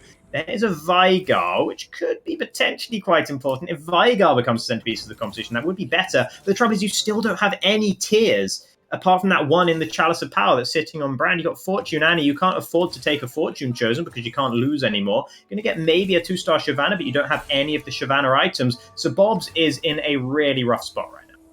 It's going to be super difficult to come out of this position for Sir Bob. He's a very good player, so might be able to do it.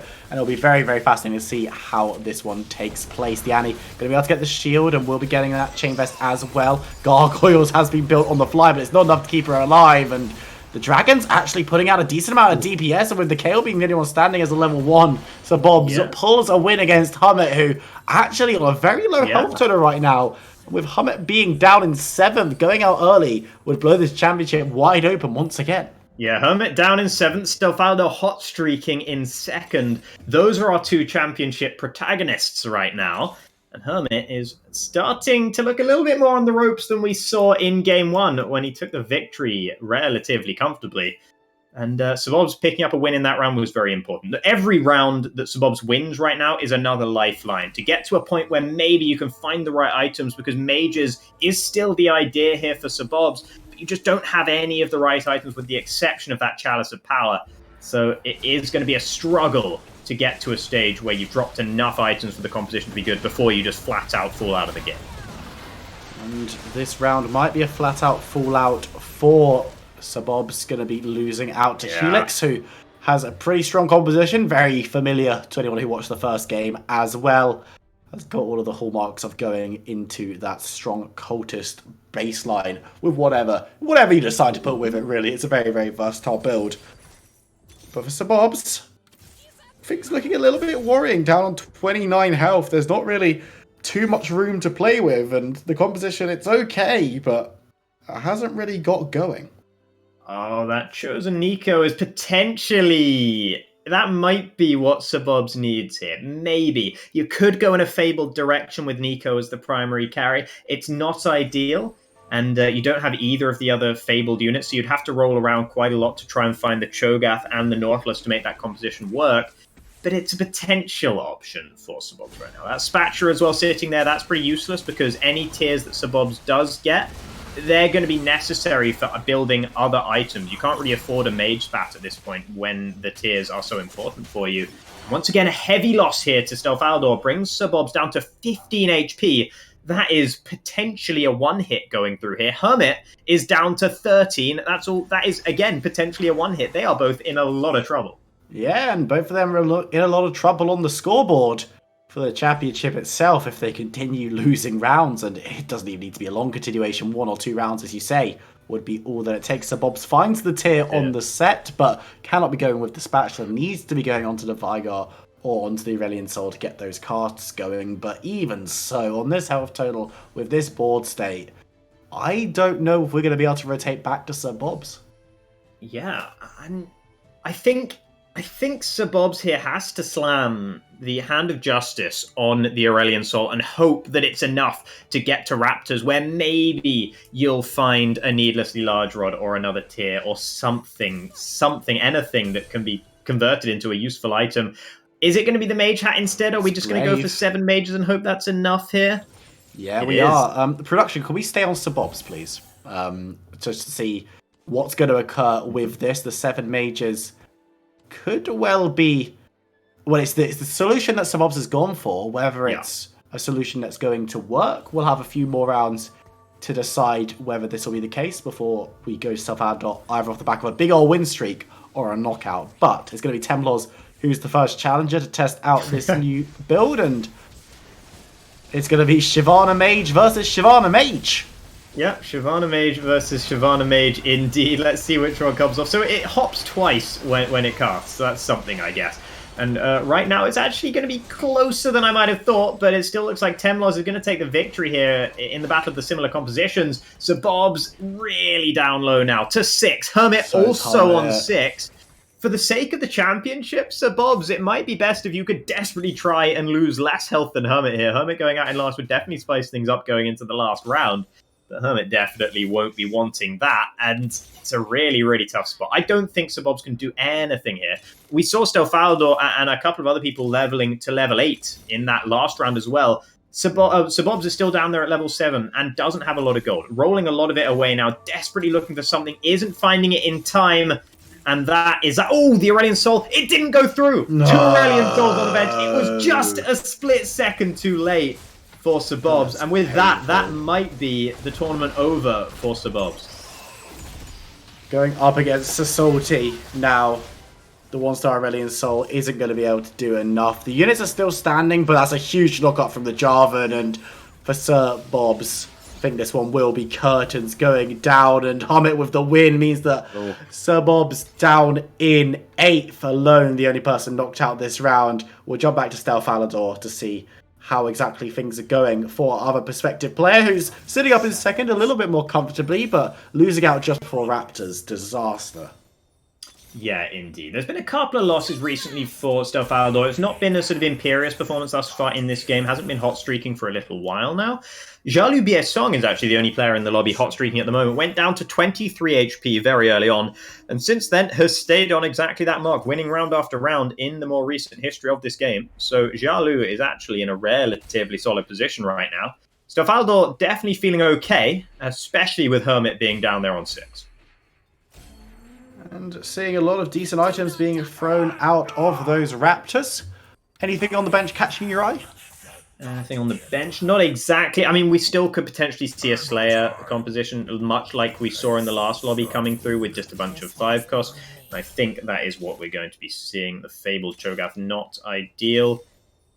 There you go. Okay, so we got the Ornn up to 2 stars here. Stealth Aldor's still in a bit of a state of flux with this composition. Seem to want that Akali, interestingly enough. Chosen Assassin Akali. I'm not sure that would be all that great right now. Kindred, still the main carry of this composition for the time being, but I don't imagine that's the idea for too much longer. No, items being built onto the Civ here would potentially suggest that she's going to be the direction moving forward. Items being dropped as the game progressive. There's the Warmogs going on to the Set. Also going to get a Nilex Spark, an item that we don't necessarily see too much, but of course Set really likes being in the midst of things, so a lot of abilities cast around him. But this time around, too many abilities being cast around him means that he will go down. Stefalador loses down in 4th. But Hummet out at 7th for the current top of the table player. This championship just got very, very interesting moving towards the last lobby. Yeah, Chosen Slayer Olaf just came through for Stefalador as well. Stefalador will see Hermit is out. Will know that it's very important to try and squeak as many points away from Hermit as possible. At least you want to be in the top 4 to get those extra points that you get for being in the top 4. If you come 4th, you get 8 points in this lobby. If you come 5th, you get 6. So those 2 extra points could be a huge difference maker. And there is the Samira entering the composition. So now we're basically back to that state. We got some Vanguards. We got 3 Slayer with that Chosen Olaf on the front line. Kindred has now made way along with Sivir to try and make that Samira as big as it possibly can be. The Morello being shopped around finally finds a home on Set. Once again, Set the last man standing, as he's wont to do, but will be dying mid-air. Temlor's doing a lot of damage, and this is kind of free-fall for Stefalador. The board seems to be in a decent position, but loss after loss, 3 in a row. Needs to be careful.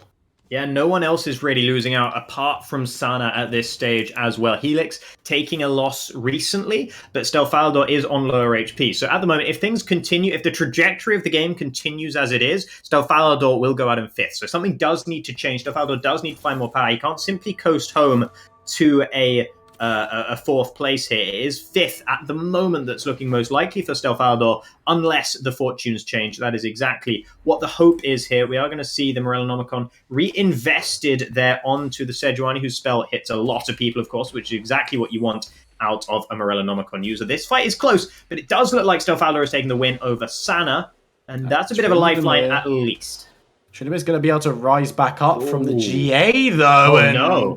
It only takes a couple of autos from that sword at range. Oh, no. Trinima throwing it around. Sana picks up the win. Temlor's also everyone below picking up wins. Stefalador in a very precarious situation. That is the worst possible outcome from that round. Losing out to Sana, someone you could have knocked out and guaranteed at least finishing above 6th.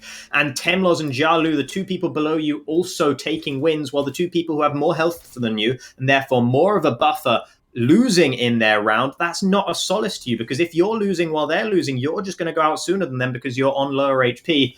So it's looking rough right now for Stefalador. And the composition, it's just a budget version of what we saw last time, pretty much. Guardian Angel coming through, but I'm not even sure really who you want to put that on. Maybe onto the Chosen Olaf here. What's on build? It could be it's big. The Collector. What are we going to see with that one then, Aldar? I'm not really sure. Again, it's not necessarily an ideal scenario. Are we going to see Guardian Angel put on the Samira before using... Hope. Oh, and the Collector. Okay. So now it's a roll to see which items, and it's the right items because it was taken off the board, guaranteeing the right items for Stefalador. The Hand of Justice is nice to have gone on there as well, because you can respect the Last Whisper and the Infinity Edge, which you want to be together. They both popped off, so you can put them on Olaf, so they're still together as well. That went really well for Stefalador in that moment, but Jalubier's song is just too strong. Yeah, Samira diving around, saying, please stay away from me for as long as possible. We'll be rezzing from the Guardian Angel, but Ashley will be able to pick up a lot of damage, picking up the win! Oh, wow. Okay, there you go. That is the right items on the champion for sure. Sana went out there, and Jalubier's song, of course, lost to Stefalador, so down to 16 HP now. And, yeah, Stefalador, it's looking better. That was very important, and Stefalador's brain, you could see the cogs whirring when the Samiras came through. He made the exact right decision, played that in the micro sense, played that perfectly, got the best possible items onto the Samira. That was good gameplay there from Stefalador, for sure. Absolutely. Perfect gameplay, and has kept himself in it for 1 position higher. We said that on prediction could have finished 5th, but that's going to be Sana, so now going to be looking to add our 6th. So now needs to be looking to get above that 5th and do a little bit more, but the Samira being able to dive around doing so much damage and just cleaning through members is going to make this one another big dub for Stefalador. A very, very easy one, going to be dealing a lot of damage to Helix. And won't be knocking him out just yet, Zhao with another win. But things looking a little bit healthier. So Salty, really, really comfortable position right now. Yeah, so Salty actually took down Temlos there as well, who was on the cusp of building a hot streak, I believe. Down to 7 HP. Helix is now below Stealth Alador.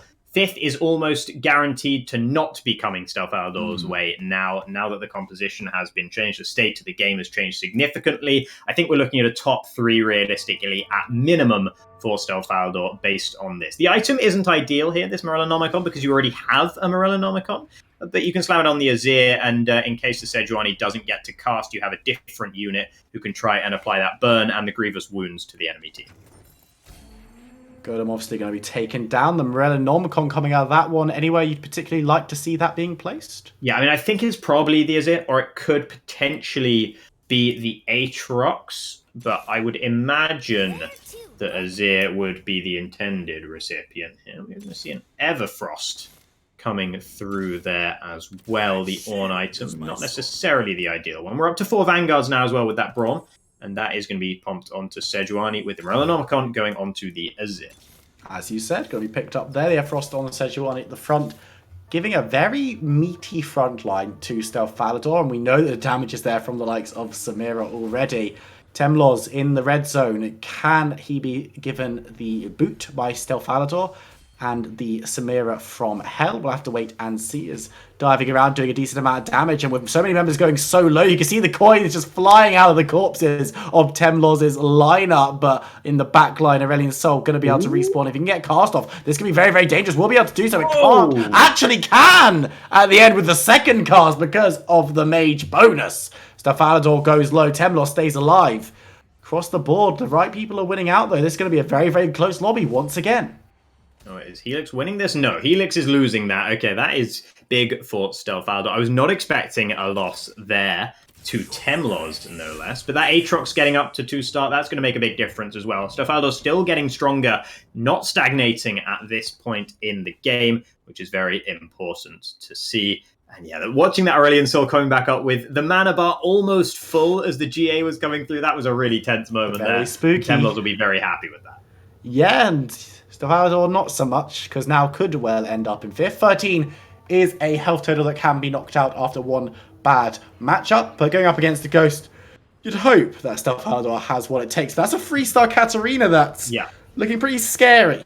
This is Jalu Biesong, who Stealth Alador was able to take down a little bit earlier, but that Katarina's got a much better cast this time around, and it makes all the difference in the world. Samira will try desperately to do something, but it's not enough, and it's a heavy loss. But luckily, Temlos lost even more, and as a result, Stealth Alador will be able to at least get that top 4. That's so important that Stealth Alador managed 4th over 5th. That extra 2 points could be the difference maker with Hermit falling down in 7th.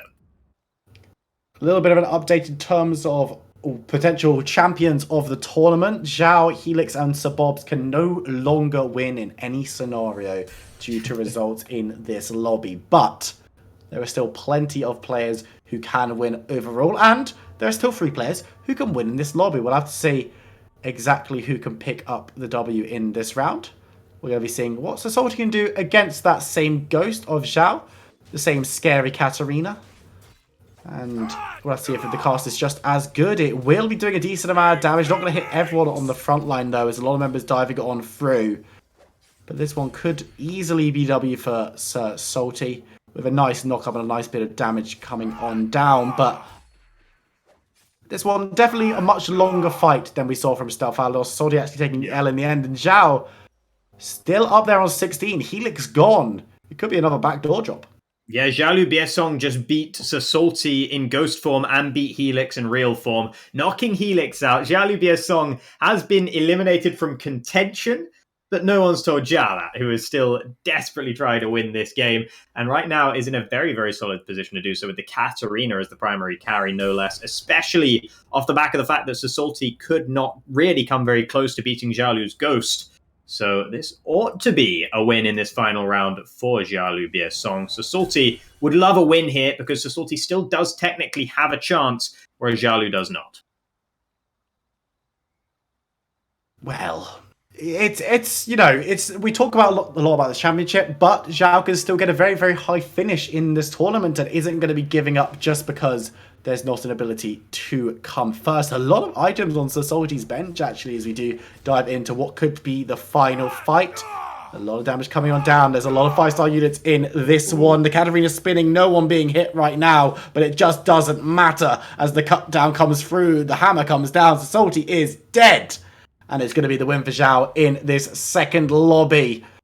A very, very well played, interesting composition coming on through, but it won't be enough to secure the championship because the marbles have fallen in a different way. But good to see a lot of variety in that one. Unlike last time where we saw the same kind of compositions getting the top places, everyone went for something a little bit different. Yeah, absolutely. We saw Sivir as the primary carry of Helix's composition alongside Callista is the word I'm looking for there, with the cultists managing a third position there. Jia Song with a very unique sort of warlord, 9 warlords coming through there. Very interesting to see with the Katarina, of course, as the primary carry of that one, with Tryndamere definitely doing a fair amount to help out as well. And that was tearing through people. Jialu looked so rough in the early stages of that game, going down to 23 HP before anyone was even down at 40.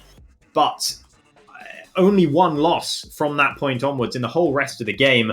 Then the Jialu did take the win. So Bob's going out in 8th there with the Pearlescent Mages, the 7 Mages. That was not enough. And Hermit did try and go in a relatively standard direction with the composition, but just couldn't find the right items and fell out in 7th.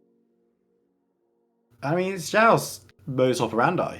It's just going low early, and then just win. If you just keep winning, you're going to do well in a game of Teamfight Tactics, and that's exactly what they've done. We're getting updates on who can still win and what the situation is around the championship itself, because remember, you might be thinking, hold up, we usually have 2 games of Teamfight Tactics. Why are you talking about the championship as if it hasn't been decided? Well, my dear viewer, first of all, you should have been here at the beginning of the stream. Be on time next time. And second, there's going to be a third game for all of you. We're going to jump to a short break so we can talk to production about exactly what is on the line. But we'll be back in a few minutes with our final game of this Teamfight Tactics season. You cannot miss it. And I want to give a massive shout out to Kiandi Mundi, who was covering the first 2 games over on his channel. Enjoy the Teamfight Tactics madness as well. Don't go anywhere though. We'll be back in a few minutes.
Go on myself.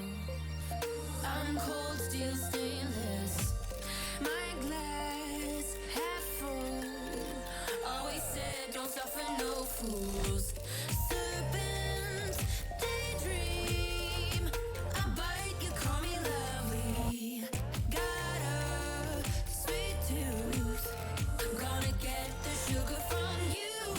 When they say I'm a machine gun, I take it as a compliment.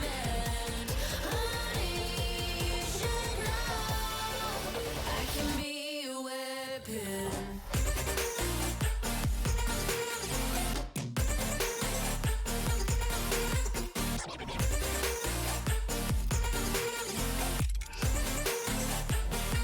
I can be a weapon.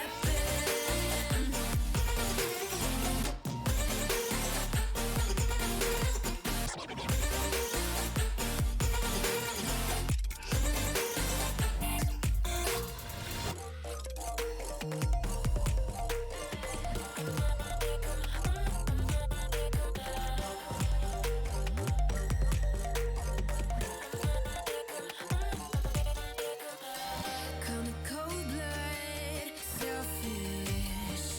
Your words are painless. I like when I drive and feel so dangerous. They say I'm a red flag, 'cause they want it so bad. You should know I'm holding on to what I had.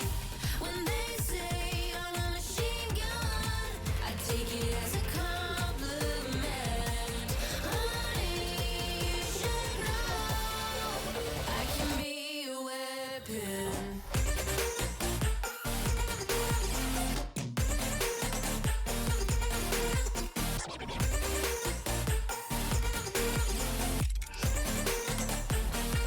I can be a weapon.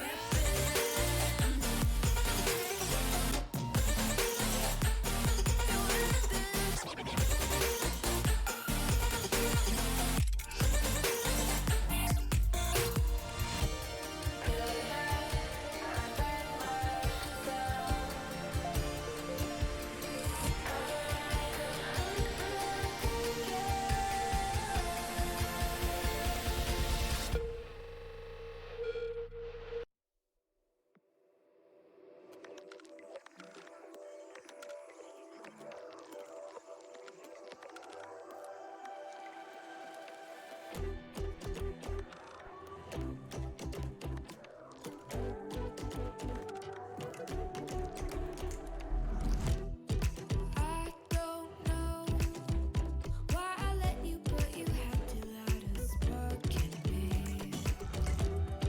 Lost control, falling over, getting pulled in by your gravity. Thought that I had figured it out, never felt it, pressure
has me wondering. Thought that I had figured it out. Nothing could get through to me, but this kind of chemistry has me wondering. When you're not around it, all goes black and white. How come I'm not seeing in color? Lost without you, I can't make it through the night. How come I'm not seeing in color?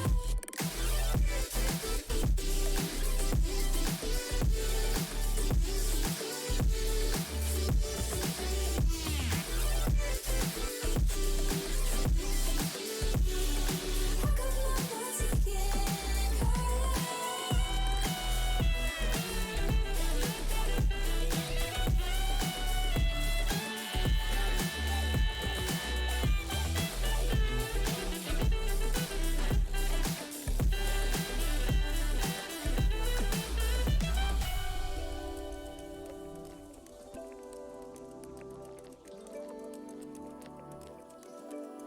So far gone.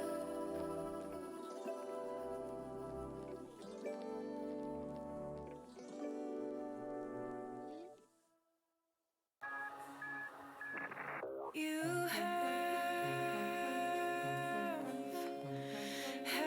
habits just like me.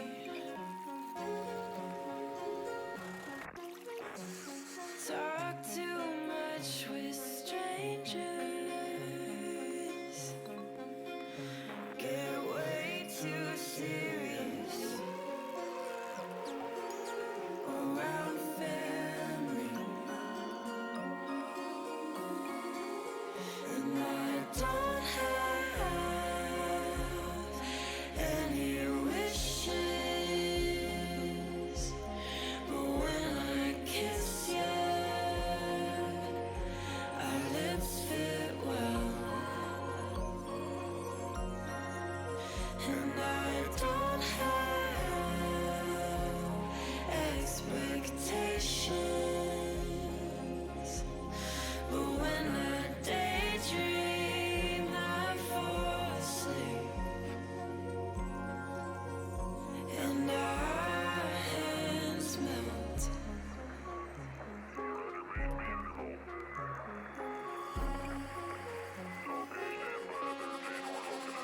It started out as teasing, but I had deeper meaning when I touched your chest. Now I don't know how, but if I did,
It's Teesside versus King's College in the final of this, the new Teamfight Tactics Championship, presented by Unite Student, Logitech G, and Twitch Student. I'm still Viper and still joined by Aladar and some really funky beats in my ear right now from our lovely production team. But this is the final, and, you know, there's still a couple of people who can win, but it is only two. Yes, yeah, there literally are a couple of people that can win. They are Hermit and Stelfalador. So Salty could beat either Hermit or Stelfalador, but he can't beat both, because only one of them can get the minimum points. So Salty, unfortunately, is just that far shy of making it a 3-horse race in the final round here, the final game of the split. But nevertheless, at least we still have a competition, and it's as close as can be. Hermit and Stelfalador go into this on 128 points apiece. They are neck and neck. So it is really two players fighting for it all, but in the final game of this here TFT season, we've got all these players fighting to win this lobby and crown themselves champion of just this specific game. And a couple of very, very interesting points is that we've got a couple of new faces. Wasteful TFT is a player you might have seen around this season just a little bit, but I don't believe myself and Aladar have ever had the pleasure. And Jess out of Aberystwyth University is a player who is making their debut on stream in this final game. Can't win the tournament, but looking to make a big impact in this one by picking up the win. And speaking of picking up the win, let's have a cheeky look at what we saw last time out, just to remind ourselves of the crazy combinations of champions that were picked up. And as we mentioned before going to break, there's a lot of different ones in this one, a lot of variety, and the meta is definitely not stale here at the Newell. No, indeed not. And it's never going to be if you can get double Warlord spat in a game and go 9 Warlords like Jialu did. So that's always definitely going to help the variety if you get that sort of level of spatula items coming through. Interesting to see mages have really not been performing well thus far. I don't think they're in as strong a place in the meta as certain other compositions anyway in general, but they've not been performing that well so far in either of our games. I think we've seen 4 mage players across the 2 games. I think the best we've seen is a 4th place finish from them. So it has been a bit rough when people are going in that direction. They just haven't been able to make it work. That being said, Sir Bob's mage composition last game was very scuffed because the items just did not fall into place. So that's not necessarily the best indicator of the quality of the composition. No, absolutely not. It's very easy to see someone coming in a low position and being like, comp sucks, move on. But if they haven't got the right units, the chosen one didn't fall in the right place, the items are not there, then it's very easy for a good composition to do badly. Or a bad composition to do well. If you hyper roll, you get exactly what you need and the items fall into place perfectly.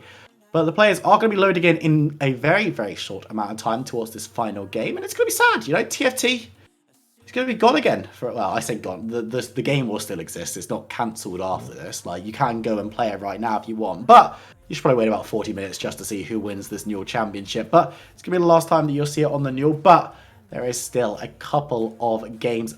I think only one day left of the finals week, actually, because... yeah, that makes sense. We're Thursday. My internal calendar's messed up, dude. It's like a 4-day weekend. It's Easter soon. It's going to be very exciting. But Aladar, before we go into this game, or when we're in our first rounds, I've got a little game to play. Because I believe by the time we come back for Teamfight Tactics, if not summer, then just after, there'll be a new Teamfight Tactics set, I believe, with the way that the calendar is going. Yeah, there should be. I want to pick your brains. We've had some little... Mort has been sprinkling some very minor spoilers on us in terms of what we're going to see. I want you to predict for me one tribe that we're going to see in this new TFT set.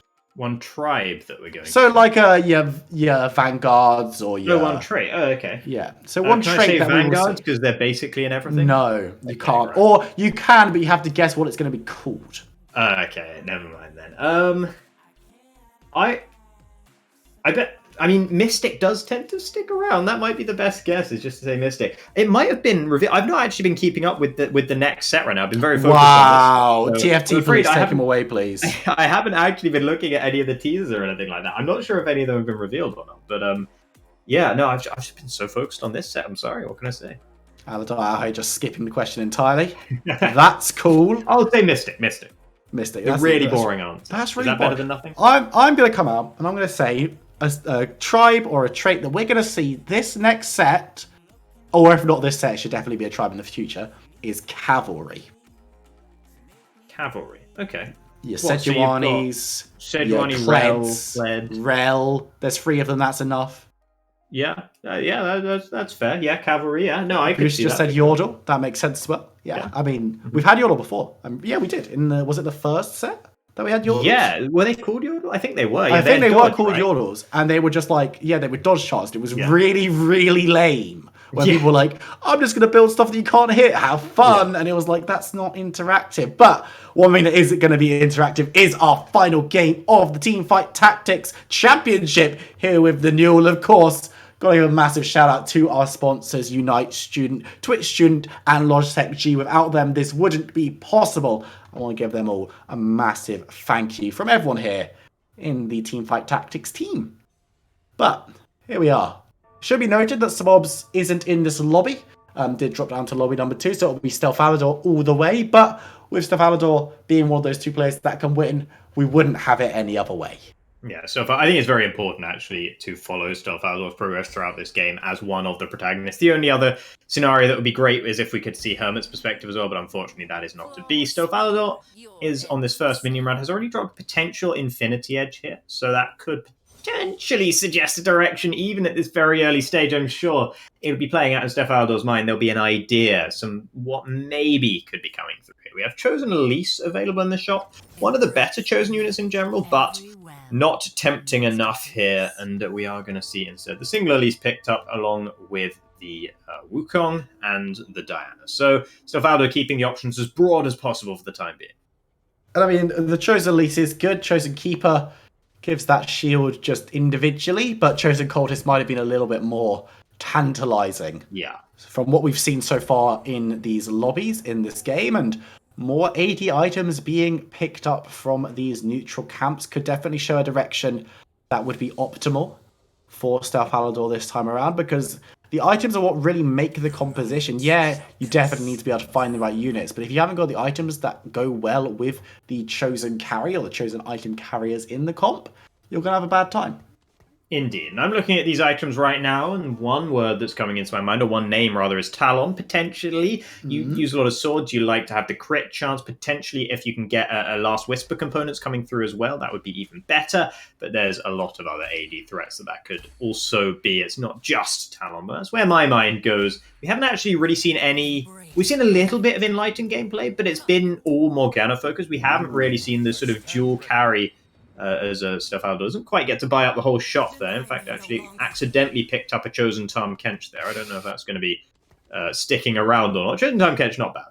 No, we've seen Tahm Kench doing decent work, especially just as a 2-star who can soak a lot of damage. And something that we haven't seen too much from Perspective players this game tonight at all is having these strong early game boards. But Stealth Aldor doesn't need to level, feels confident with what he's got already, with the Chosen Tahm Kench, with the Brawler bonus himself, and with the 2-star Diana alongside. Going to be going up against Helix, who does have 4 units, but they are all 1-cost, and throwing down that IE and another BF sword onto the Diana to cleave through the backline here could well be a pretty safe win coming in for Stealth Aldor.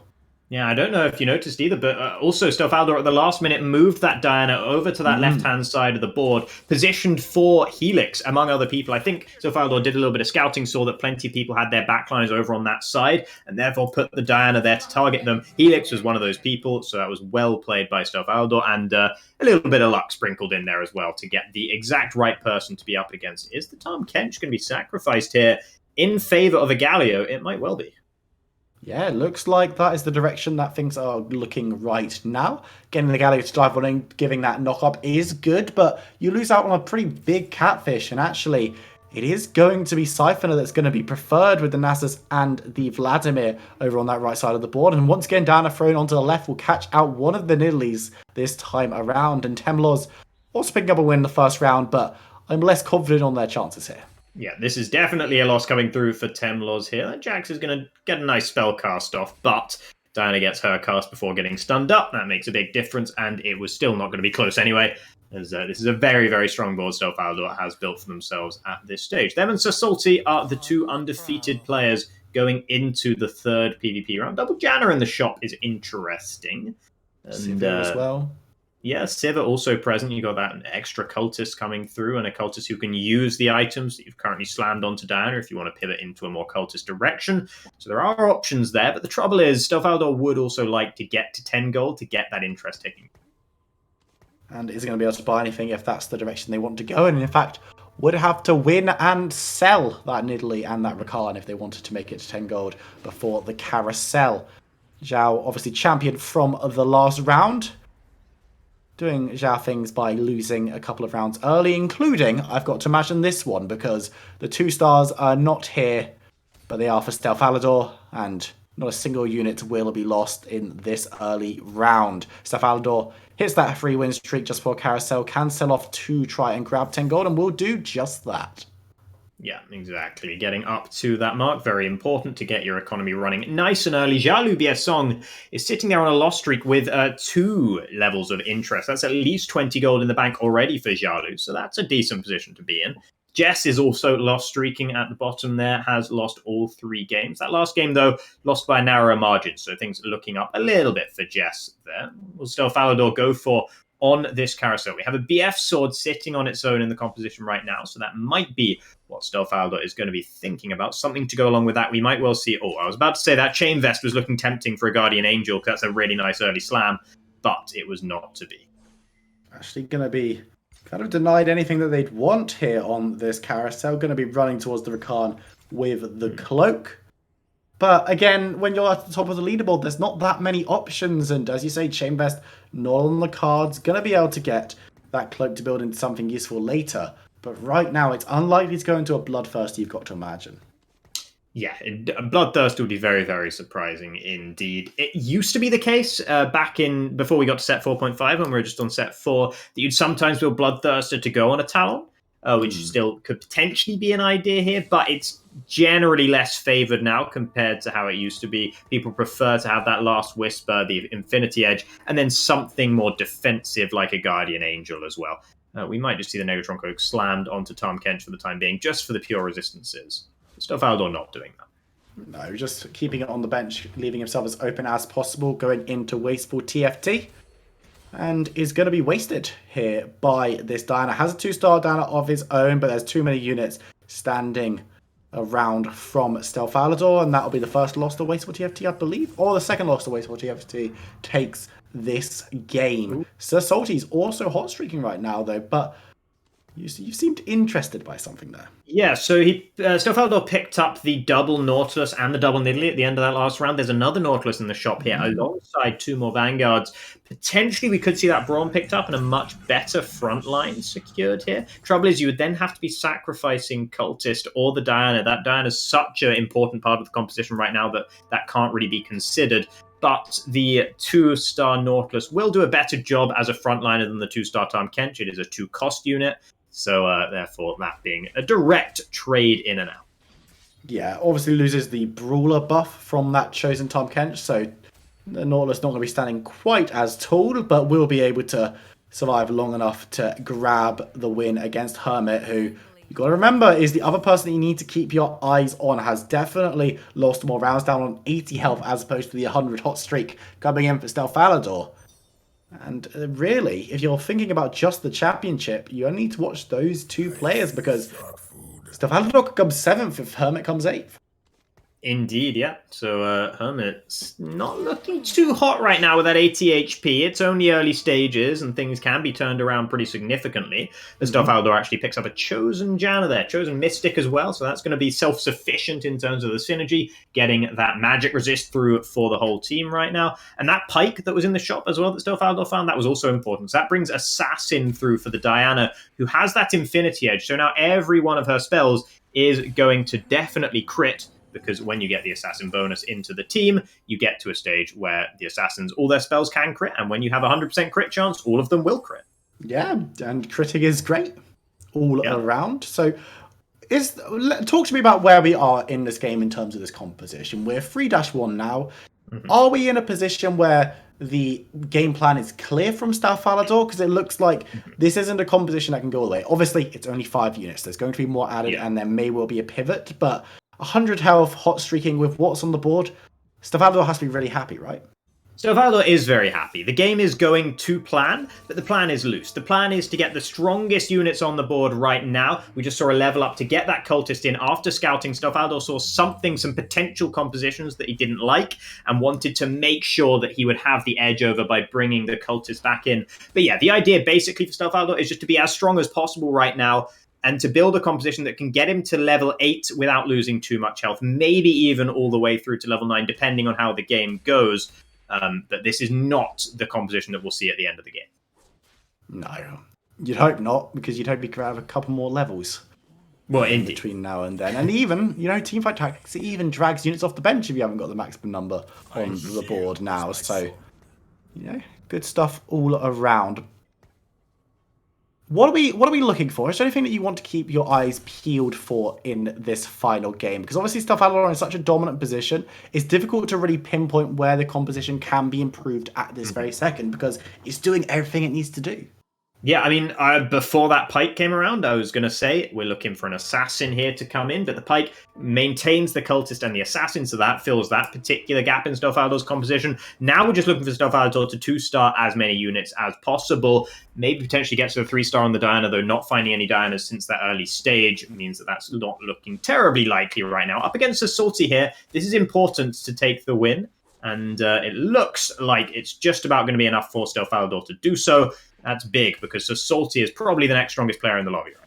Yeah, currently sitting second place, has only lost one round, I believe, looking at his health total, but there's the second, and that's a much bigger loss. Stelvaldo not even really troubled by Sir Salty, so... Ooh. And a couple of big 4 costs being picked up, the Tryndamere and the Talon, and Talon's one that you've mentioned a couple of times so far, and it's going to find an immediate route into this composition. So is Diana Talon after all? It might well be. And thinking about it at the moment, that Diana's still doing a lot of work at this stage, but we are going to see it sold off, and we are going to see the items replaced onto the Talon instead. He is now the focal point. He is now the carry for this composition. You got 2 Enlighten coming through, because you already had that Janna on the bench as well. It does still fall very nicely into place for Stelvaldo, because while that Diana was very strong, it wasn't really fulfilling any synergies aside from the Assassin. The Spirit wasn't really doing anything, so that Talon is a better look all round.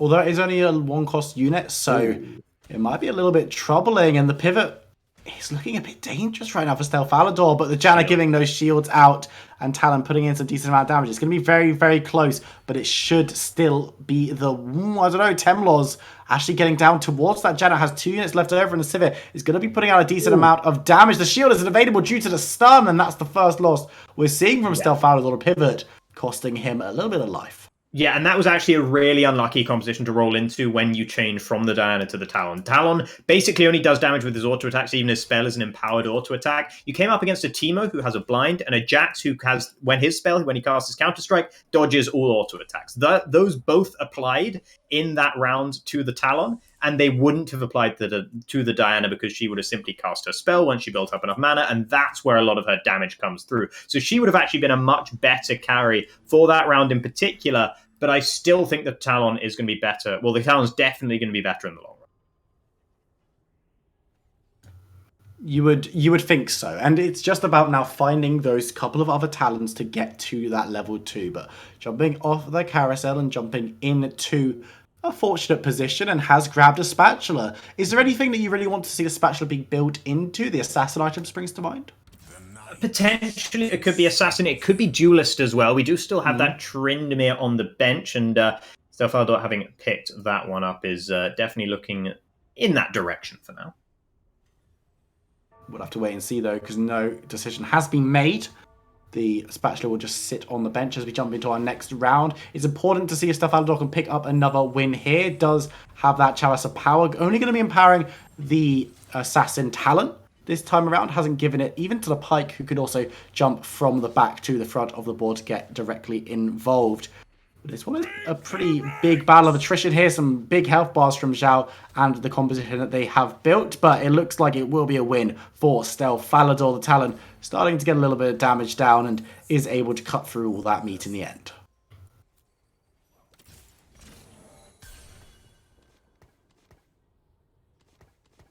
Very interesting to see where this Janna is going to find herself in terms of positioning. Just because it's a bit strange to see an assassin in the front and an assassin in the back, not wanting to give that extra bit of health or the extra bit of damage to the pike, which, you'll also might notice Aladar has dropped a little bit. So, welcome to the Viperin Show. It's me, your boy, still coming at you live from my bedroom.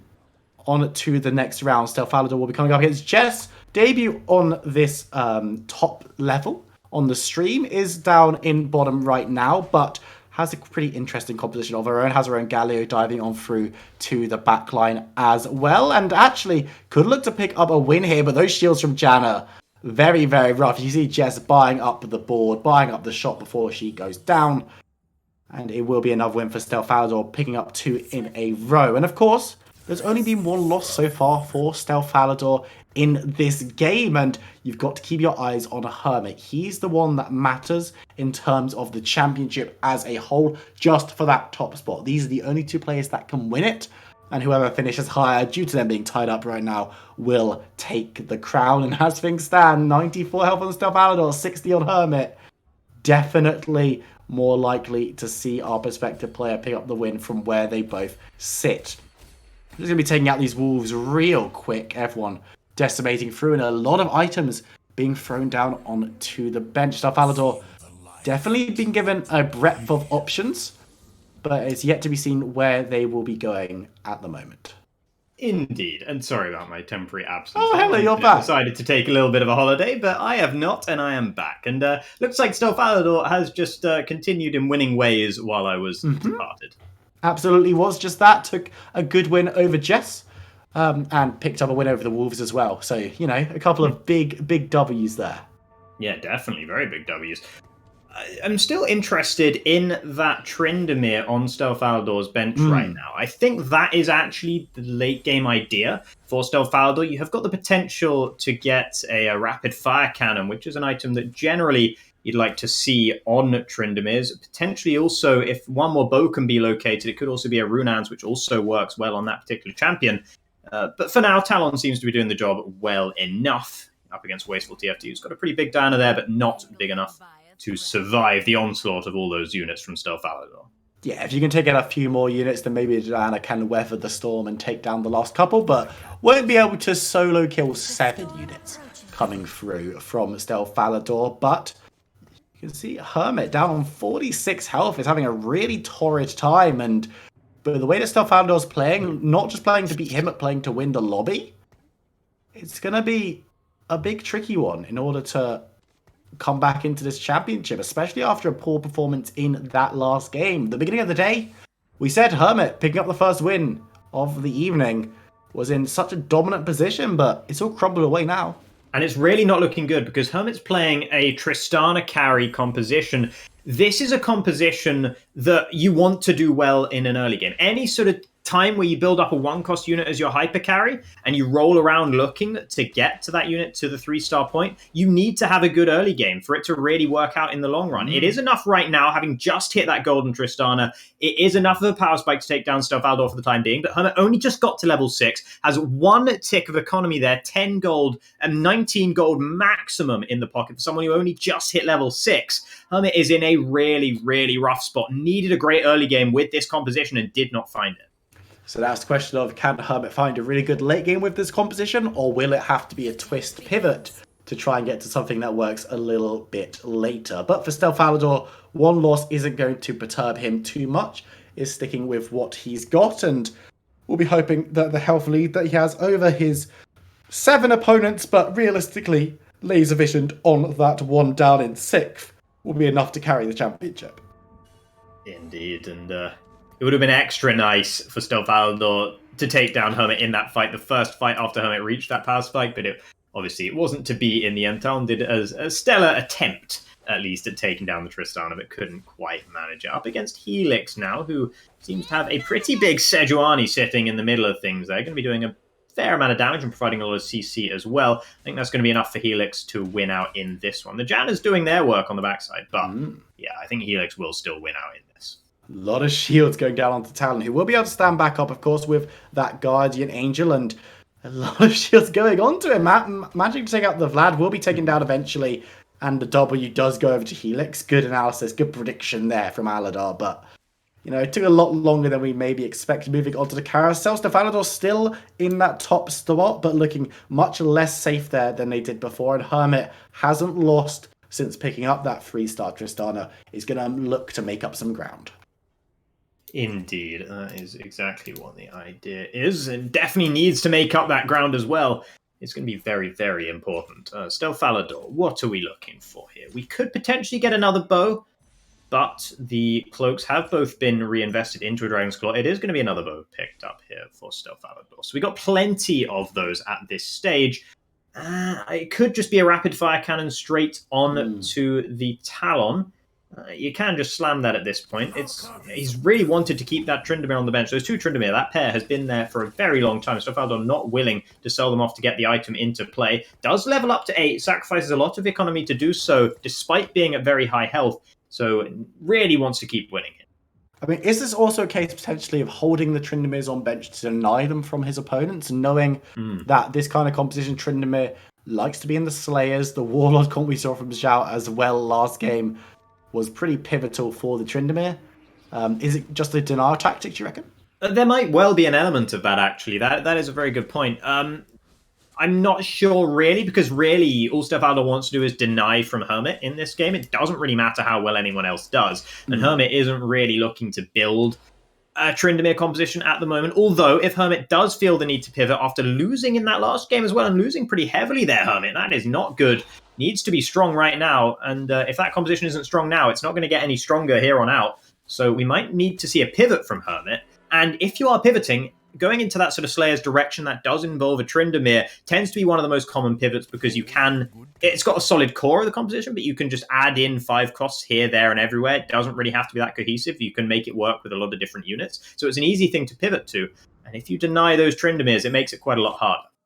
We'll be putting that rapid fire cannon on the Talon after a couple of rounds and a couple of losses, actually. So Stelfalador has lost grasp on the top spot, so Salty will be standing at the top of the leaderboard for now, at least in this final lobby of the season. Temlos and Helix make up the top 4 alongside Stelfalador.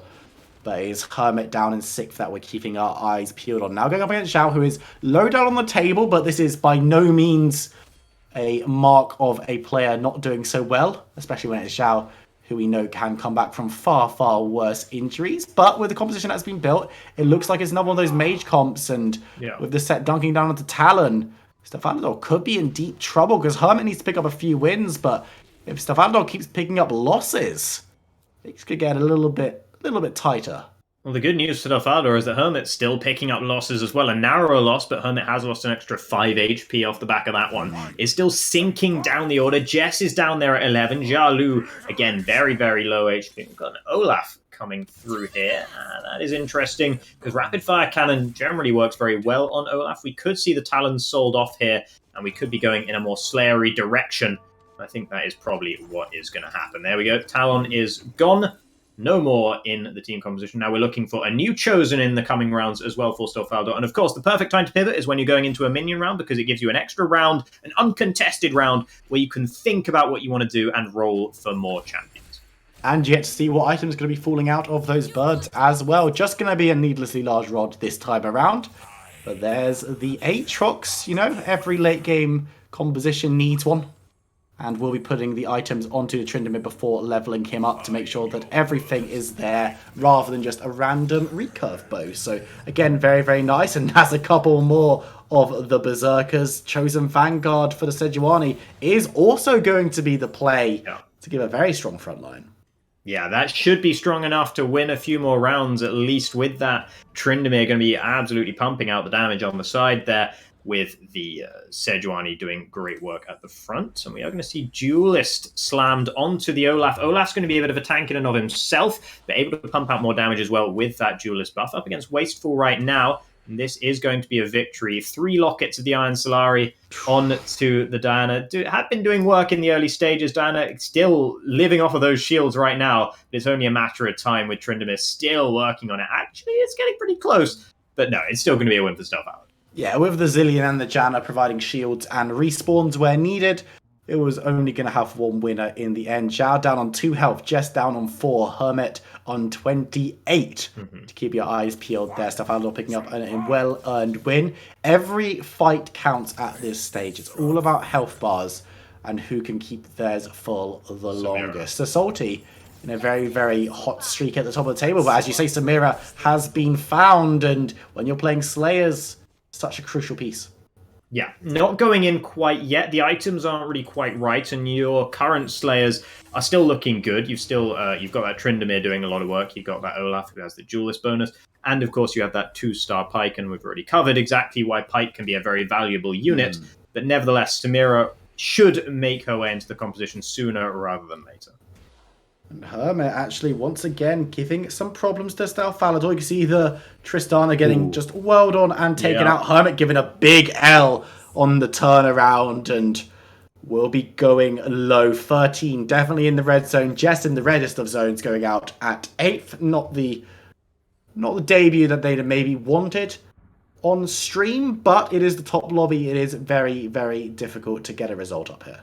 Yeah, stiff competition. Hermit's looking like a potential 7th place unless something turns around. Xiaolu Biesong sitting down at 2 HP as well, but we know how competent Xiaolu is at dealing with those sorts of scenarios and building win streaks on low HP. Trouble is, it is those mages, and those have been cursed here today. They just don't seem to be firing on all cylinders compared to previous patches. At least a few patches ago, so Xiaolu might struggle to find any more of a result from that. Right now, it's going to be Temlos up against Stelfalador. Temlos is looking pretty strong right now with a Vanguard Mystic composition. But will they be strong enough to take down Stelfalador? Doesn't look like that'll be the case. The front line is melting through slowly but surely, and the Tryndamere sliding all over the gaff, doing a lot of damage at range in melee. It doesn't matter. He's going to be able to help take down Temlos. Hermit picks up a win that time around. And actually, that's a very, very strong Nico that could turn things around. You wouldn't necessarily expect it, but she's a Vanguard. She's got Rabadons, and Janna's going to respawn. Maybe gets one more shield off the back as well, but it won't matter. It's going to be an Alpha Stelfalador after all that.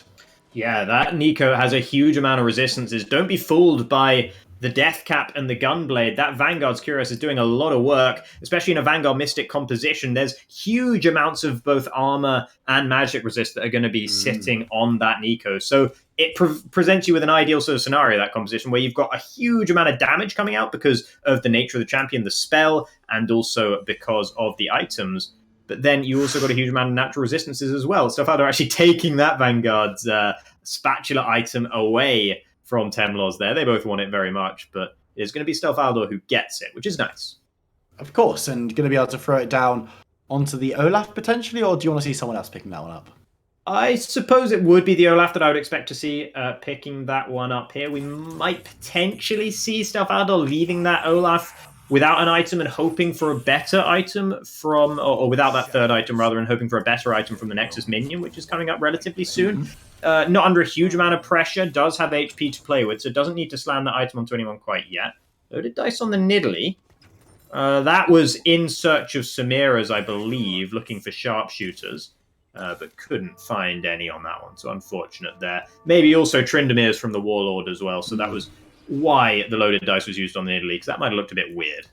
Yeah, it looks a little bit strange, and actually we'll get the Vanguard to the Olaf in the end. Now going up into this next round, needs to get a win, needs to get back on track, because the health total 49 is definitely higher than 13. I'm just keeping my eyes half on the fight, half on a Hermit's result right now. It looks like this one will be a W. It's just going to be the Aurelian Soul who can get back up, but it looks like Stelfalador is also interested. Another win for Hermit, but it's a win for Stelfalador as well, so no ground gained or lost. Yeah, Hermit taking the win against Temlos there, which is going to be a pretty big deal. I think Xiaolu... Oh no, Xiaolu did go out. The health stayed at the same for a while there after losing, but yeah, Xiaolu is now out, down in 7th. Hermit going to be desperately trying to stay in the game. It's looking okay. Win against Temlos is a big deal because Temlos, as we just saw in Stelfalador's most recent matchup against Temlos, is in a really strong position right now. So if Hermit can beat out Temlos, we might see a gauntlet run attempt at least coming through from Hermit here. Wasteful would be the next target of that, sitting on the same health total but just slightly above on the scoreboard. We'll have to see who Stelfalador will be finding next. It's going to be Wasteful, so Stelfalador could do Hermit a solid. by taking out this next person. Hermit down up against Helix. Can Helix decide the championship for one of these two players? It looks like Wasteful putting up a bit of resistance again with that huge Diana, but too many units are alive, and it looks like actually this one's going right down to the wire. Diana versus Aurelian Soul. A lot of damage coming down, and it will be Hermit losing, but he's still alive. 6 health. Wasteful goes out at 6. But this lobby getting closer and closer by the round. And there, look at that item. That is the Last Whisper coming through on the Nexus menu. Not necessarily ideal, because the two champions you'd want to have it on in the form of Tryndamere and Olaf are already at full capacity. That's a situation where maybe you think the Vanguard Spatula item might go on someone else. It's probably still worth having it on the Olaf because the sheer tankiness it brings. But now you don't really have a good candidate for the Last Whisper. I imagine it'll go on Pike in this scenario. But yeah, suboptimal, but I don't think Stelvaldo will be minding about that too much. It's not a game breaker for sure. No, and the item can still find a home somewhere else. There are still other damage dealers in this composition. Obviously not to the extent that your Tryndamere and your Olaf are, probably, but it is still a very powerful item. The Samira sitting on the bench, but won't be picked up, it would appear. Yeah, no space. No space for the Samira. The Olaf... and particularly that Pike is being valued highly enough, bringing in the cultist bonus as well. I think part of the reason that the Samira is not making her way into the composition is that Stelfaldor doesn't want to sacrifice that. So Faldor is also looking to go towards level 9 now, get another champion, and it's almost certainly going to be another Vanguard, currently sitting at 5 Vanguards with that Spatula item and the Chosen unit, so getting up to 6 would be a pretty big deal, especially against the likes of Hermit's composition, which does a lot of physical damage. Absolutely. Build against the one person you need to be in this lobby. But this time around, Stelvaldo is going to be boxing with Ghost. Hermit not looking in the best position, actually, but we'll be able to pick up the win with one big shot from Tristana. Moving back to Stelvaldor's board, where things are looking quite tense. Galio comes in for a bit of a knock-up, and the Olaf still just getting to work on the backline. We've seen this one before. The Nico just like, yeah, you can have all your other units. It really doesn't matter to me. But this time around, it's going to matter with the win being picked up by Stelvaldor. Yeah, overtime was the savior there for Stelfaldor. The ramped up levels of damage that come through in overtime meant that Stelfaldor's unit, Stelfaldor's Olaf, could pop through the Nico before the next spell came through, because the spell animation itself doesn't get any faster. So as a result, the Gunblade healing didn't come through because the spell didn't come down quite quick enough. There we go, all the way up to level 9 now, and at the moment it's just a second Tryndamere coming through. I think we're due a Hermit fight. We might well be, actually. That's a good point. And spending there to try and get that extra unit on the board to knock out his opposition. Will it be? No, it won't. It's going to be Sasolti jumping on with Hermit taking on Temlos. Both of these fights so crucial for the championship. We've been saying about everyone because Hermit is so low. Sasolti looking to stay alive, but units are being melted through, and Stelfaldor has enough still standing to probably pick up the win in his fight. Picks up the W, picks up the hot streak. Hermit also picks up a win. Temlos goes low. Hermit really trying to run the gauntlet as we predicted that they might from that health total. But Stelfaldor going blow for blow, staying on a hot streak and so much more health in the tank. Feeling confident at the moment. It still definitely favours Stelfaldor, but we are now in a situation where realistically we could be looking at Hermit and Stelfaldor as the final two players in this lobby, and wouldn't that just be great fun? Stelfaldor does have the edge, mainly because of just having so much more HP, but in general, I'd say Stelfaldor's composition probably scales a little bit better into the very late game. Here we go then. Can Hermit take him down? Tristana's the carry in the backline. You've already had members jumping on through, and the Azir soldiers will not land because of that cloak. And Tristana able to free hit, but Tryndamere has found a way onto her, but he's going to be diving on away, and there's the free hitting coming through with Tristana, but there are so many units left over, and Hermit gets taken down! And with that, Stelfaldor grabs himself the championship. Hermit out at 5. Hot streak continues. And actually it's going to be Hermit at 4, Temlos going out at 5, but at this stage, Stelfaldor will not care. Yeah, it doesn't make a lick of difference now for Stelfaldor. That is the championship for Stelfaldor, the rank 25 player in EU West. The Hermit really took it down to the wire up against Stelfaldor. It was a great battle, season long, between the two of them. But Stelfalador taking it ultimately in the end as we get back to TFT here. And Stelfalador will pick up that.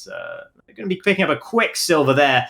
But at this point, it hardly matters what happens for Stelfalador. But you'd love to cap things off with a win, for sure. Yeah, you want to win the final lobby, surely. And on 49 health, when the next two players are on 18 and 8, you've got to feel confident in Stelfalador being able to do just that. One more round until we get to a Rifty, who will be hanging around, giving some more items. But a little bit of a pivot still. Stelfalador still looking to optimize his build even further, as much as possible anyway. But there's a few items on bench that you might want to slam down as soon as possible. Coming up against, I believe that is Helix hanging around, hiding at the back there.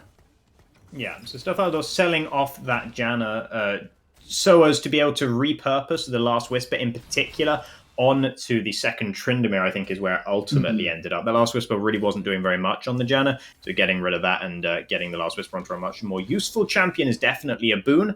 Up against Helix, though, but thankfully that Dragon's Claw, look how much good work that's doing on the Olaf, able to just tank through all the magic damage being spat his way by the Aurelian Soul, and as a result, Helix is going to be knocked out here by Stelfalador, and now the Scalp, and it's just Sir Salty and Stelfalador left.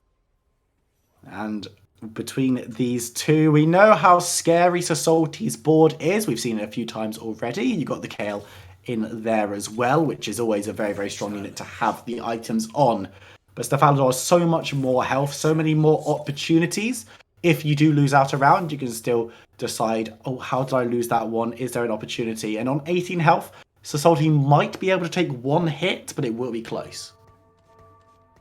Indeed. It would have to be a very close game for Sir Salty to only take one hit. Well, yeah, it's definitely possible.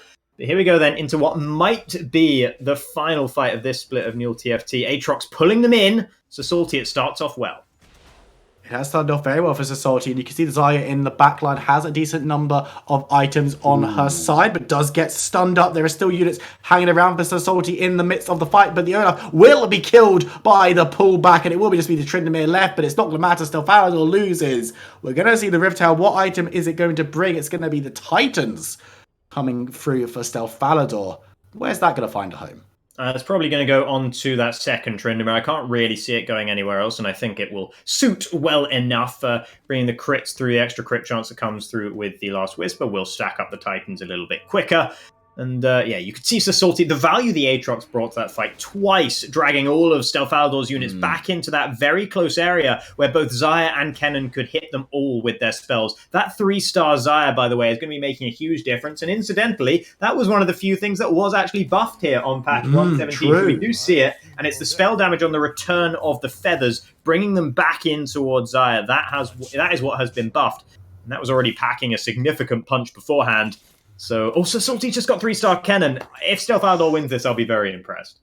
We'll have to see if he's able to do just that. Found himself a 2-star Lee Sin if he wants to pick that one up in the shop.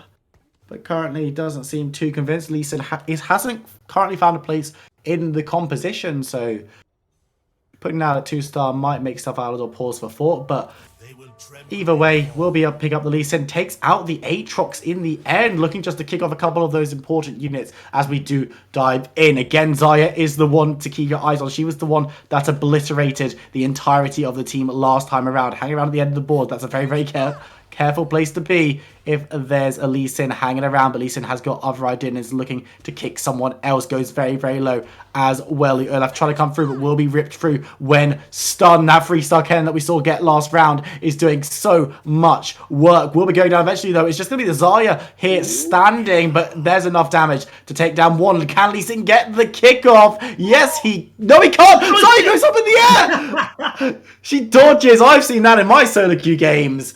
Now Stelfalador's only on 20, Sir Salty on 18. The final two taking this one to a knife's edge. Yeah, and there you see the value of that Lee Sin as well. Theoretically, it weakens the composition bringing that in. You sacrifice 4 Vanguards with that Aatrox. Aatrox a very strong unit. Aatrox now finding his way back in, bringing back Cultist as well.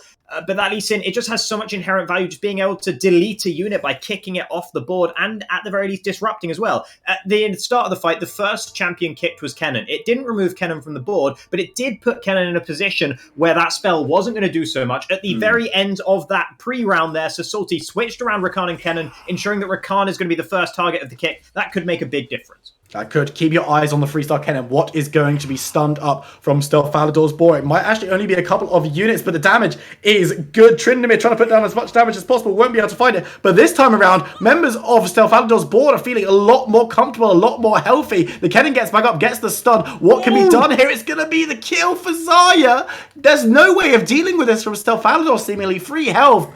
And there's going to be a level 2 Azir. Is that going to be enough?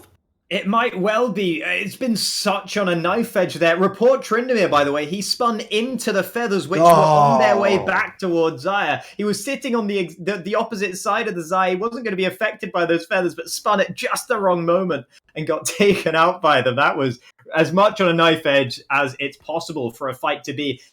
Still, though, it's really important. It's what Lee Sin does. That's what is very important right now. And Xayah's just been moved into Lee Sin's kick range. That could be big.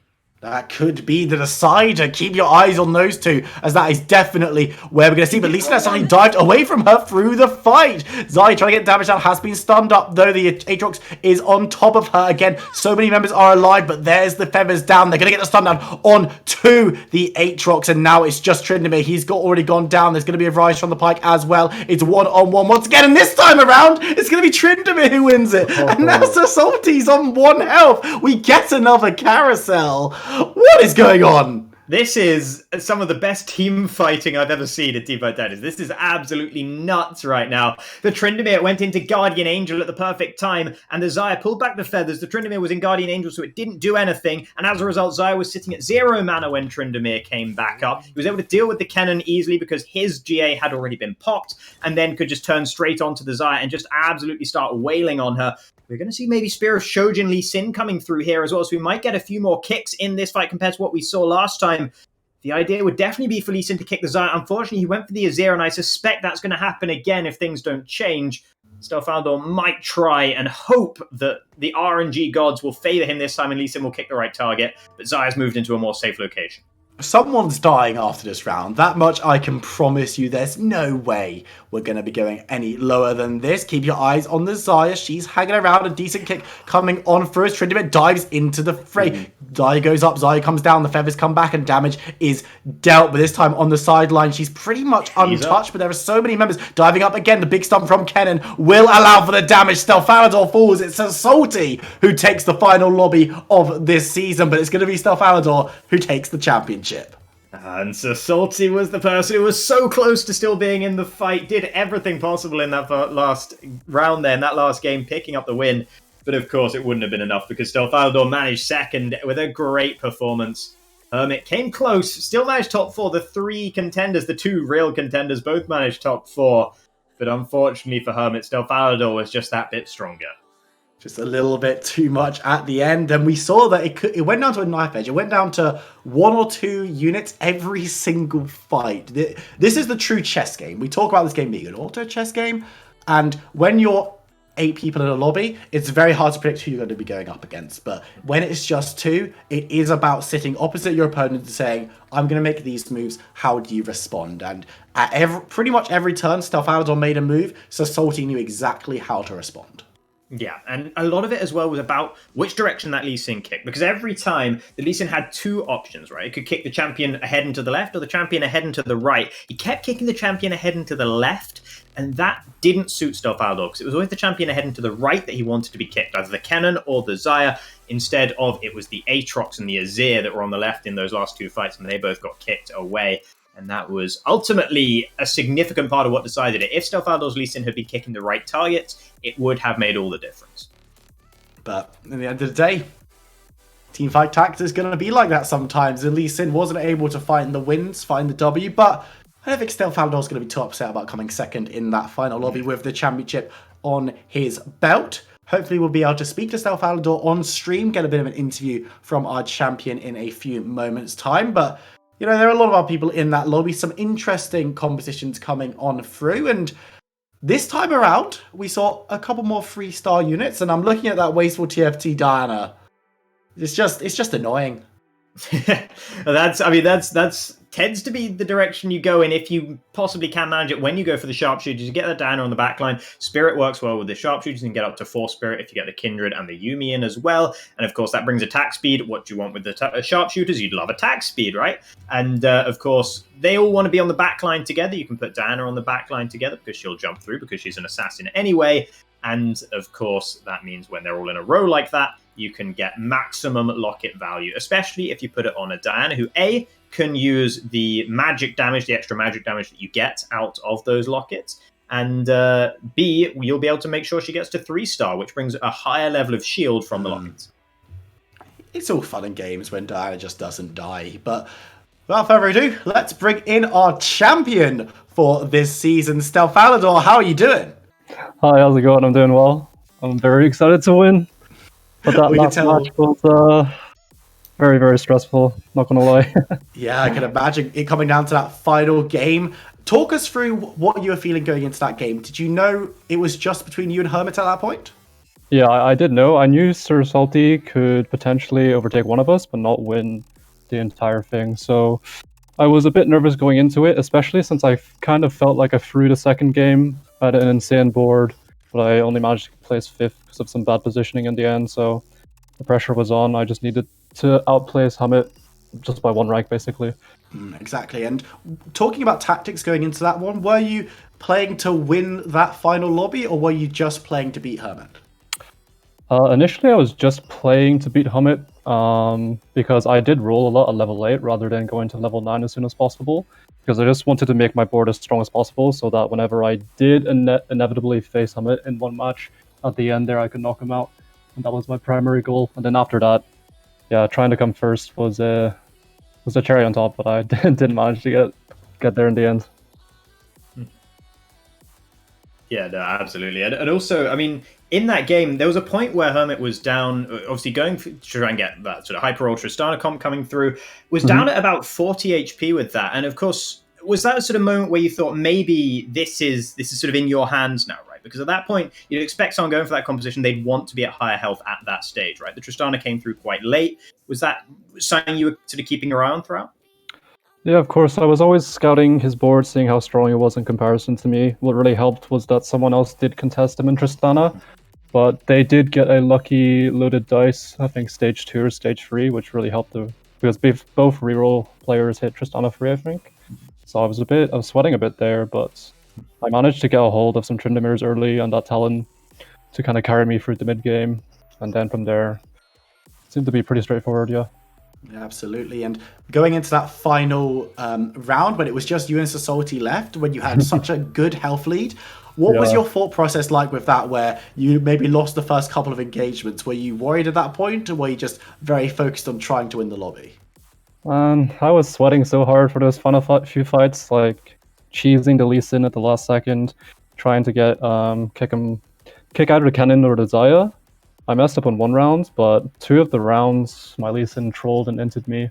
Didn't kick the right person, so unlucky, I guess. Yeah. It is unlucky. But what is not unlucky is you being the champion. And I've just been told exactly what your prize is. It's £125 worth of Amazon vouchers, 1,000 RP, and 5 heroic hatchlings eggs. What are you wanting out of those eggs? Do you have a preferred little legend you want to be trying to find?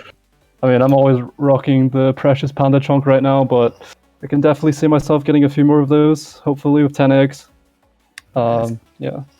It's going to be very, very nice. But final thing that we have to ask before we let you go and celebrate your victory. Are you coming back next season to try and pick up another championship? I don't think I'm actually able to because I'm graduating right now. No, so the era is over. My final one, yeah. Oh well, I'm sure we'll see you on maybe even a bigger stage. Not that there is a bigger stage than your TFT Championship, of course, but hopefully we'll be able to see you, as you are a very, very high-ranked player in your own right. We'll be looking and watching with great interest to see what you do next. Stelfalador, massive congratulations on taking this championship, and we hope you enjoy your evening. Yeah, thank you very much. I really appreciate you guys hosting this. It's been a blast. Thank you so much, and have a great celebration. But for everyone here, Teamfight Tactics Newell Championship, those words don't necessarily go in that order, but, you know, It's Good been enough. 3 games. It's been an evening. That is going to be all we've got time for, I'm afraid. But something that we should mention is that if you're looking for more Newell action, not Teamfight Tactics, we're done. There is still a final to be played. If you like cars, if you like footballs, if you like Rocket League, then make sure to be tuning in tomorrow. 7:15 is kick-off time. And it's going to be the amazing Orion and Sigmoid taking you through that Newell final. But from myself, Viperoom, from Aladar, from the production team, and everyone here at Newell, thank you so much for joining us this season. And we'll see you soon.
I've got you hanging on my words.